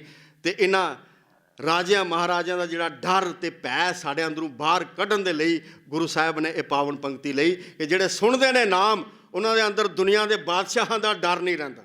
ਲੇਕਿਨ ਡਰ ਕਿਸ ਦੇ ਅੰਦਰ ਨਹੀਂ ਰਹੇਗਾ? ਜਿਹੜਾ ਹੱਕ ਹਲਾਲ ਦੀ ਕਮਾਈ ਕਰਦਾ ਹੈ, ਜਿਹੜਾ ਸੱਚ ਤੇ ਆਧਾਰਿਤ ਜ਼ਿੰਦਗੀ ਜਿਉਣ ਵਾਲਾ ਹੈ, ਉਸ ਦੇ ਅੰਦਰ ਭਾਵੇਂ ਸਰਕਾਰਾਂ ਜਿੰਨੀਆਂ ਮਰਜ਼ੀ ਬਦਲ ਜਾਣ, ਤਾਂ ਕਿਹੜਾ ਕੋਈ ਫਰਕ ਪੈਂਦਾ? ਗੁਰੂ ਗੋਬਿੰਦ ਸਿੰਘ ਪਾਤਸ਼ਾਹ ਜੀ ਨੂੰ ਫਰਕ ਪਿਆ ਕਿ ਗੁਰੂ ਹਰਕ੍ਰਿਸ਼ਨ ਪਾਤਸ਼ਾਹ ਜੀ 8 ਕੁ ਸਾਲ ਦੀ ਉਮਰ ਹੈ, ਫਰਕ ਪਿਆ? ਦੂਜੇ ਬੰਨੇ ਔਰੰਗਜ਼ੇਬ ਹੈ, ਨਹੀਂ ਫਰਕ ਪਿਆ। ਗੁਰੂ ਸਾਹਿਬ ਕਹਿੰਦੇ ਆ ਜਿਹੜੇ ਸੁਣਦੇ ਨੇ ਨਾਮ ਆਧਾਰ ਬਣ ਜਾਂਦਾ, ਉਹਨਾਂ ਦੇ ਅੰਦਰੋਂ ਉਹਨਾਂ ਦਾ ਡਰ ਖਤਮ ਹੋ ਜਾਂਦਾ। ਸੁਣਿਆ ਅੰਧੇ ਪਾਵੈ ਰਾਹ, ਅੰਧੇ ਇੱਕ ਤੇ ਅੰਨੇ ਉਹ ਨੇ। ਗੁਰੂ ਸਾਹਿਬ ਕਹਿੰਦੇ ਜੇ ਪ੍ਰਮਾਤਮਾ ਦਾ ਨਾਮ ਸੁਣ ਲਈਏ ਤੇ ਆਤਮਿਕ ਤਲ ਤੋਂ ਗਿਆਨ ਤੋਂ ਸਖਣੇ ਜਿਹੜੇ ਮਨੁੱਖ ਨੇ, ਉਹਨਾਂ ਨੂੰ ਵੀ ਜੀਵਨ ਦਾ ਰਾਹ ਲੱਭ ਪੈਂਦਾ ਹੈ। ਇੱਕ ਤੇ ਅੰਨੇ ਉਹ ਨੇ ਜਿਹੜੇ ਪ੍ਰਮਾਤਮਾ ਤਰਫੋਂ ਅੱਖਾਂ ਨਹੀਂ, ਰੋਸ਼ਨੀ ਨਹੀਂ ਹੈ, ਉਹਨਾਂ ਨੂੰ ਸਹਾਰਾ ਚਾਹੀਦਾ ਹੁੰਦਾ। ਆਪਾਂ ਕਈ ਵਾਰੀ ਦੇਖਦੇ ਹਾਂ ਜਿਨ੍ਹਾਂ ਦੀ ਨਜ਼ਰ ਨਹੀਂ ਹੁੰਦੀ, ਉਹ ਸੜਕ ਦੇ ਕਿਨਾਰੇ ਖੜ੍ਹੇ ਹੁੰਦੇ ਹੈ, ਕੋਈ ਡੰਗੋਰੀ ਉਹਨਾਂ ਨੂੰ ਹੱਥ ਜਾਂ ਕੋਈ ਉਹਨਾਂ ਦੇ ਬਾਂਹ ਪਕੜ ਲਵੇ, ਹੱਥ ਪਕੜ ਕੇ ਉਹਨਾਂ ਨੂੰ ਰੋਡ ਕ੍ਰਾਸ ਕਰਾ। ਇੱਕ ਤੇ ਅੰਨੇ ਉਹ ਨੇ। ਗੁਰੂ ਸਾਹਿਬ ਉਹਨਾਂ ਨੂੰ ਅੰਨੇ ਨਹੀਂ ਮੰਨਦੇ। ਅੰਧੇ ਇਹ ਨਾ ਆਖੀਨ ਜਿਨ ਮੁਖ ਲੋਇਨ ਨਾ ਹੈ, ਅੰਧੇ ਸਹੀ ਨਾਨਕਾ ਖਸਮੋਂ ਕੁੱਥੇ ਜਾਏ। ਜਿਨ੍ਹਾਂ ਨੇ ਪਰਮਾਤਮਾ ਨੂੰ ਵਿਸਾਰਿਆ ਹੋਇਆ ਨਾ, ਅੰਨੇ ਉਹ ਨੇ। ਗੁਰੂ ਸਾਹਿਬ ਕਹਿੰਦੇ, ਗੁਰੂ ਅੰਗਦ ਪਾਤਸ਼ਾਹ ਜੀ ਕਹਿੰਦੇ ਉਹ ਅੰਨੇ ਨਹੀਂ ਬਈ ਜਿਨ੍ਹਾਂ ਦੀਆਂ ਅੱਖਾਂ ਨਹੀਂ ਨੇ। ਅੰਨੇ ਆਤਮਿਕ ਤਲ ਤੇ ਅੰਨਿਆਂ ਨੂੰ ਮੰਨਦੇ ਆ ਗੁਰੂ ਸਾਹਿਬ ਕਿ ਜਿਨ੍ਹਾਂ ਦੇ ਅੰਦਰ ਗਿਆਨ ਤੇ ਹੈ। ਹੁਣ ਆਤਮਿਕ ਤਲ ਤੇ ਕਿਹੜਾ ਅੰਨਾ ਹੈ? ਮੇਰੇ ਕੋਲ ਗਿਆਨ ਬੜਾ, ਆਪਾਂ ਗਿਆਨ ਦੀ ਗੱਲ ਪਿੱਛੇ ਕਰਕੇ ਆਏ ਹਾਂ। ਗਿਆਨ ਤੇ ਦੁਨੀਆ ਦਾ ਬੜਾ ਹੈ, ਲੇਕਿਨ ਉਸ ਗਿਆਨ ਦੀ ਵਰਤੋਂ ਮੈਂ ਕਿਵੇਂ ਕਰਨੀ ਹੈ ਇਹ ਮੈਨੂੰ ਪਤਾ ਨਹੀਂ, ਤੇ ਮੈਂ ਲੁੱਟ ਖਸੁੱਟ ਵੀ ਕਰ ਰਿਹਾ। ਦੁਨੀਆ ਦੀ ਵਿਦਿਆ ਮੇਰੇ ਪਾਸ ਹੈ, ਮੈਂ ਲੁੱਟ ਖਸੁੱਟ ਵੀ ਕਰ ਰਿਹਾ। ਉਹਨਾਂ ਨੂੰ ਗੁਰੂ ਸਾਹਿਬ ਨੇ ਅੰਨੇ ਕਿਹਾ। ਗੁਰੂ ਸਾਹਿਬ ਨੇ, ਗੁਰੂ ਨਾਨਕ ਪਾਤਸ਼ਾਹ ਜੀ ਨੇ ਬੜੀ ਸੁੰਦਰ ਉਦਾਹਰਨ ਦਿੱਤੀ ਹੈ ਕਿ ਭਾਈ ਇਹ ਅੰਨੇ ਕਿਹੜੇ ਨੇ? ਅੰਧੇ ਅਕਲੀ ਬਾਹਰੇ ਕਿਆ ਤਿੰਨ ਸੂ ਕਹੀ ਹੈ। ਸਮਝਾਈ ਜਾਓ ਜਿਨ੍ਹਾਂ ਨੂੰ ਗਿਆਨ ਬਹੁਤ ਹੋਏਗਾ। ਤੁਸੀਂ ਆਈ ਵੇਖੋ ਜੇ ਆਪਣੇ ਸਮਾਜ ਦੀ ਆਪਾਂ ਹਾਲਤ, ਜੇ ਥੋੜ੍ਹੀ ਜਿਹੀ ਉਹਨੂੰ ਕੰਪੈਰੀਜ਼ਨ ਕਰੀਏ ਇਸਲਾਮ ਧਰਮ ਦੇ ਨਾਲ, ਤੁਸੀਂ ਸਾਰੇ ਕਿਉਂਕਿ ਸ਼੍ਰੀਨਗਰ ਦੇ ਵਿੱਚ ਰਹਿੰਦੇ ਹੋ, ਤੁਸੀਂ ਵੱਡੇ ਤੋਂ ਵੱਡਾ ਕਿਸੇ ਅੱਛੇ ਅਹੁਦੇ 'ਤੇ ਬੈਠਾ ਹੋਇਆ ਵੀ ਸ਼ੁੱਕਰਵਾਰ ਵਾਲੇ ਦਿਨ ਸਭ ਕੁਝ ਕਲੋਜ਼ ਹੁੰਦਾ ਹੈ ਕਿ ਨਹੀਂ? ਉਹ ਭਾਵੇਂ ਅੰਦਰੋਂ ਉਸਦਾ ਜੀਵਨ ਕੈਸਾ ਹੈ, ਲੇਕਿਨ ਨਮਾਜ਼ ਪੜ੍ਹਨ ਵਾਸਤੇ ਜ਼ਰੂਰ ਜਾਏਗਾ। ਅੱਜ ਜ਼ਰਾ ਆਪਣੇ ਸਮਾਜ ਵੱਲ ਝਾਤ ਮਾਰਿਓ।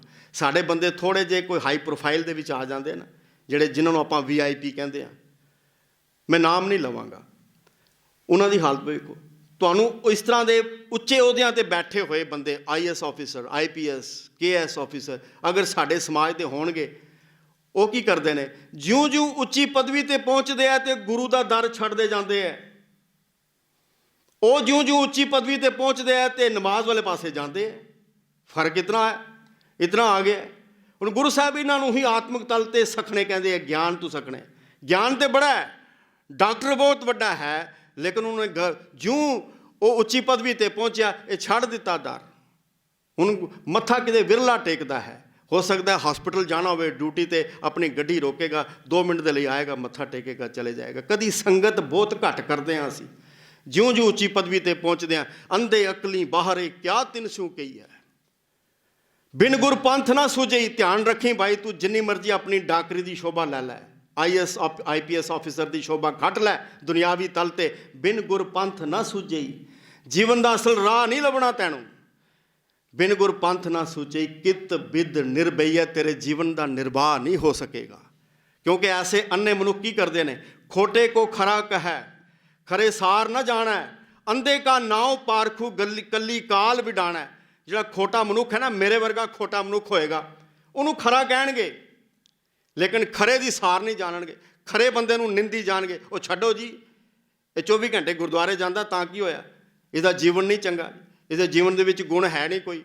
ਖਰੇ ਸਾਰ ਨਾ ਜਾਣਾ, ਅੰਧੇ ਕਾ ਨਾਉ ਪਾਰਖੂ। ਤੇਰਾ ਇਸ ਤਰ੍ਹਾਂ ਦੀਆਂ ਗੱਲਾਂ ਕਰਦਾ, ਅਸੀਂ ਕਹਿੰਦੇ ਨਹੀਂ ਉਹ ਪਾਰਖੂ ਬੜਾ ਸਿਆਣਾ ਜੀ, ਉਹ ਬੜਾ ਸਿਆਣਾ।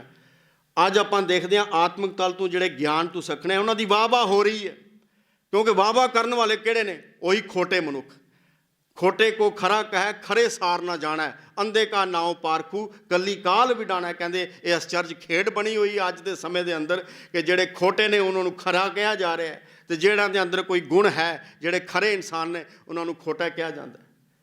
मीठे को कौड़ा कहे कड़वे को मीठा, राते की निंदा करें ऐसा कल में डीठा। ਜਿਹੜੇ ਰਤੇ ਹੋਏ ਨੇ ਪਰਮਾਤਮਾ ਦੇ ਨਾਮ ਦੇ ਵਿੱਚ, ਨਿਤਨੇਮੀ ਨੇ, ਬਾਣੀ ਪੜ੍ਹਨ ਵਾਲੇ ਨੇ, ਸਹਿਜ ਪਾਠ ਕਰਨ ਵਾਲੇ ਨੇ, ਉਹਨਾਂ ਦੀ ਬਾਤ ਹੀ ਕੋਈ ਨਹੀਂ ਪੁੱਛਦਾ। ਅਤੇ ਅੰਮ੍ਰਿਤ ਮਿੱਠਾ ਹੈ, ਸ਼ਰਾਬ ਕੋੜੀ ਹੈ, ਜ਼ਹਿਰ ਕੋੜਾ ਹੈ, ਵਿਖ ਕੋੜਾ ਹੈ, ਵਿਸ਼ੇ ਵਿਕਾਰ ਕੋੜੇ ਨੇ, ਲੇਕਿਨ ਉਹ ਸਾਨੂੰ ਮਿੱਠੇ ਲੱਗਦੇ ਹੈ। ਅਸੀਂ ਮਿੱਠੀ ਚੀਜ਼ ਨੂੰ, ਅੰਮ੍ਰਿਤ ਕੋਈ ਛਕਣ ਵਾਸਤੇ ਤਿਆਰ ਨਹੀਂ ਹੈ।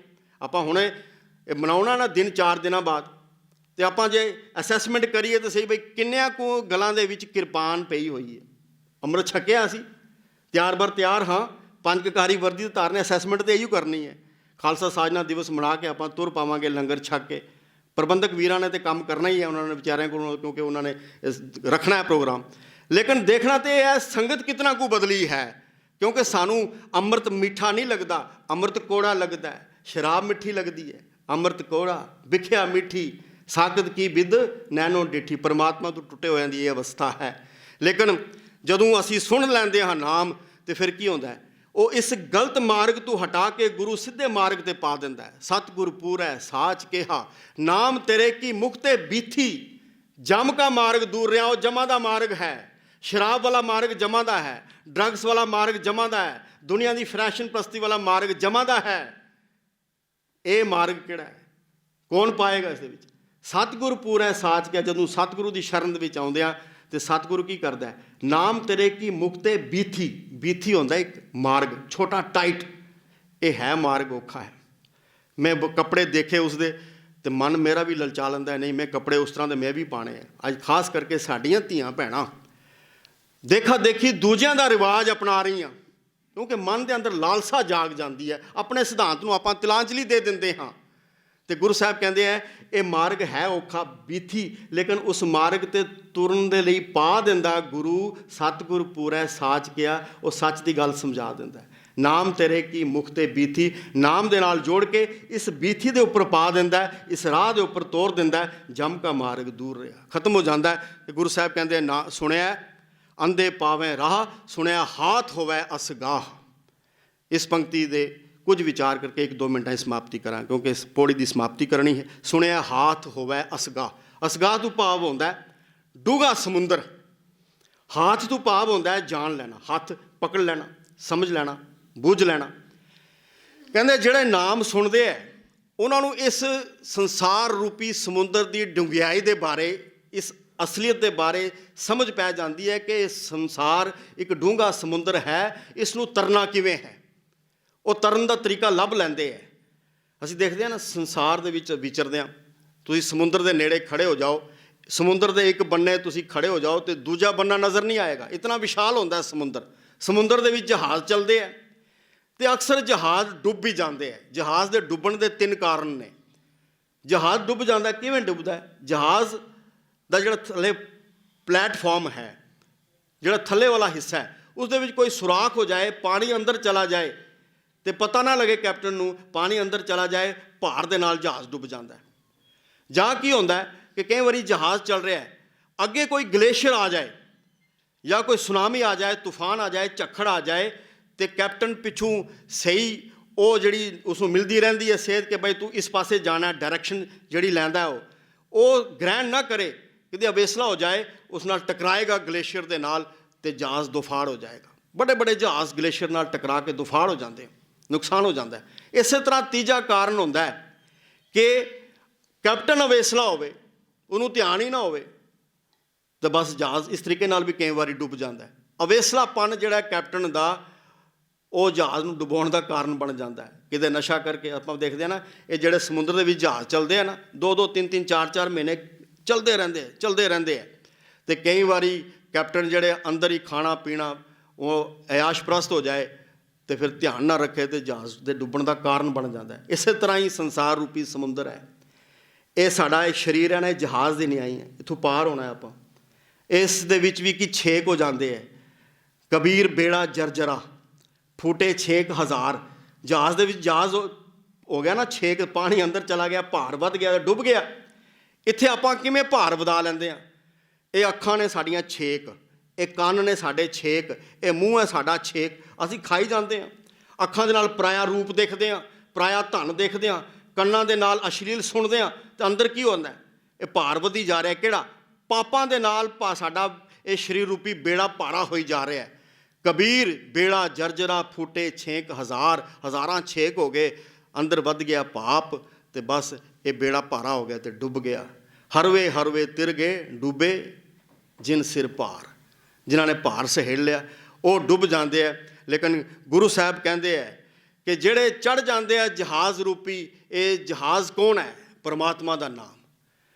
ਪਰਮਾਤਮਾ ਹਰ ਹਰ ਨਾਮ ਪੋਤ ਹੈ ਮੇਰੀ ਜਿੰਦੜੀਏ, ਗੁਰ ਖੇਵਟ ਸ਼ਬਦ ਤਰਾਇਆ ਰਾਮ। ਪੋਤ ਕਹਿੰਦੇ ਜਹਾਜ਼ ਨੂੰ, ਤੇ ਖੇਵਟ ਹੁੰਦਾ ਚੱਪੂ। ਕਹਿੰਦੇ ਜਿਹੜੇ ਨਾਮ ਦੇ ਜਹਾਜ਼ ਉੱਪਰ ਚੜ੍ਹ ਜਾਂਦੇ ਹੈ ਤੇ ਗੁਰੂ ਸ਼ਬਦ ਦੇ ਚੱਪੂ ਲਗਾ ਕੇ, ਜਿਵੇਂ ਕਿਸ਼ਤੀਆਂ ਚੱਲਦੀਆਂ ਨਾ, ਜਿਵੇਂ ਚੱਪੂ ਮਾਰੀ ਜਾਂਦੇ ਤੇ ਕਿਸ਼ਤੀ ਅੱਗੇ ਤੁਰਦੀ ਜਾਂਦੀ, ਕਹਿੰਦੇ ਸ਼ਬਦ ਦੇ ਚੱਪੂ ਗੁਰੂ ਲਗਾਉਂਦਾ ਜਾਏਗਾ ਤੇ ਸਾਨੂੰ ਇਸ ਨਾਮ ਰੂਪੀ ਜਹਾਜ਼ ਦੇ ਉੱਪਰ ਚੜ੍ਹਾ ਕੇ ਸੰਸਾਰ ਸਾਗਰ ਤੋਂ ਪਾਰ ਕਰ ਦੇਗਾ। ਤੇ ਜਦੋਂ ਪਾਰ ਹੋ ਜਾਂਦੇ ਆ ਤੇ ਫਿਰ ਗੁਰੂ ਸਾਹਿਬ ਕਹਿੰਦੇ ਆ ਕਿ ਇਸ ਅਵਸਥਾ ਦੇ ਵਿੱਚ ਮਨੁੱਖ ਵਿਚਰਦਾ ਹੈ, ਦੁੱਖਾਂ ਸੁੱਖਾਂ ਤੋਂ ਉਪਰਾਮ ਹੋ ਜਾਂਦਾ ਹੈ, ਵਿਗਾਸ ਦੇ ਵਿੱਚ ਹੈ, ਖੇੜੇ ਵਿੱਚ ਹੈ। ਨਾਨਕ ਭਗਤਾਂ ਸਦਾ ਵਿਗਾਸ, ਸੁਣਿਆ ਦੁੱਖ ਪਾਪ ਕਾ ਨਾਸ। ਇਹ ਅਵਸਥਾ ਤੇ ਗੁਰੂ ਸਾਹਿਬ ਸਾਨੂੰ ਲੈ ਜਾਂਦੇ ਹੈ। ਅੱਜ ਦੀ ਵਿਚਾਰ ਕਰਦੇ ਹਾਂ, ਅਨੇਕਾਂ ਪ੍ਰਕਾਰ ਦੀਆਂ ਭੁੱਲਾਂ ਗਲਤੀਆਂ ਹੋਣਗੀਆਂ। ਮੈਂ ਪਹਿਲਾਂ ਬੇਨਤੀ ਕੀਤੀ ਸੀ ਕਿ 5-7 ਮਿੰਟ ਕਈ ਵਾਰੀ ਉੱਪਰ ਹੋ ਜਾਂਦੇ ਹੈ, ਲੇਕਿਨ ਕਿਉਂਕਿ ਐਤਵਾਰ ਦਾ ਦਿਨ ਹੁੰਦਾ ਹੈ, ਮੈਂ ਖਿਮਾ ਦਾ ਜਾਚਕ ਵੀ ਹਾਂ। ਕਿਉਂਕਿ ਪੌੜੀਆਂ ਦੀ ਵਿਚਾਰ ਹੈ ਬਹੁਤ ਲੰਮੇਰੀ ਹੁੰਦੀ ਹੈ, ਆਪਾਂ ਬਹੁਤ ਸ਼ਾਰਟ ਕਰਕੇ ਇਸ ਨੂੰ ਕਈ ਵਾਰੀ ਸੰਕੋਚ ਕੇ ਜਿਹੜੀ ਵਿਚਾਰ ਤੁਹਾਡੇ ਸਨਮੁਖ ਰੱਖਦੇ ਹਾਂ, ਲੇਕਿਨ ਮੁਕੰਮਲ ਰੂਪ ਦੇ ਵਿੱਚ ਵਿਚਾਰ ਨਹੀਂ ਹੁੰਦੀ। ਤੁੱਛ ਬੁੱਧੀ ਅਨੁਸਾਰੀ ਜੋ ਪਰਮਾਤਮਾ ਨੇ ਬਖਸ਼ਿਸ਼ ਕੀਤੀ, ਗੁਰੂ ਨੇ ਬਖਸ਼ਿਸ਼ ਕੀਤੀ, ਤੁਹਾਡੇ ਸਾਹਮਣੇ ਇਹਨਾਂ ਸੁਣਿਆਂ ਦੀ 4 ਪੌੜੀਆਂ ਦੀ ਵਿਚਾਰ ਰੱਖੀ ਹੈ। ਵਿਚਾਰਾਂ ਕਰਦਿਆਂ ਅਨੇਕਾਂ ਪ੍ਰਕਾਰ ਦੀਆਂ ਭੁੱਲਾਂ ਗਲਤੀਆਂ ਹੋਣਗੀਆਂ, ਬਖਸ਼ ਲੈਣਾ ਜੀ। ਕੋਟਾਨ ਕੋਟ ਧੰਨਵਾਦ ਸਾਹਿਬ ਸ੍ਰੀ ਗੁਰੂ ਗ੍ਰੰਥ ਸਾਹਿਬ ਜੀ ਦਾ, ਪ੍ਰਬੰਧਕ ਵੀਰਾਂ ਦਾ ਧੰਨਵਾਦ, ਤੇ ਸੰਗਤਾਂ ਦਾ ਵੀ ਧੰਨਵਾਦ ਜਿਨ੍ਹਾਂ ਦਾ ਭਾਵੇਂ ਸਮਾਂ ਥੋੜ੍ਹਾ ਜਿਹਾ 5-7 ਮਿੰਟ ਵਾਧੂ ਲਿਆ। ਖਿਮਾ ਦੇ ਜਾਚਕ ਹਾਂ, ਹੋਈ ਭੁੱਲ ਚੁੱਕ ਦੀ ਖਿਮਾ ਜੀ। ਅਗਲੇ ਐਤਵਾਰ ਨੂੰ ਮੰਨੇ ਵਾਲੀਆਂ ਪੌੜੀਆਂ ਜਿਹੜੀਆਂ ਉਹ ਉਹਨਾਂ ਦੀ ਵਿਚਾਰ ਆਰੰਭ ਕਰਾਂਗੇ। ਵਾਹਿਗੁਰੂ ਜੀ ਕਾ ਖਾਲਸਾ, ਵਾਹਿਗੁਰੂ ਜੀ ਕੀ ਫਤਿਹ।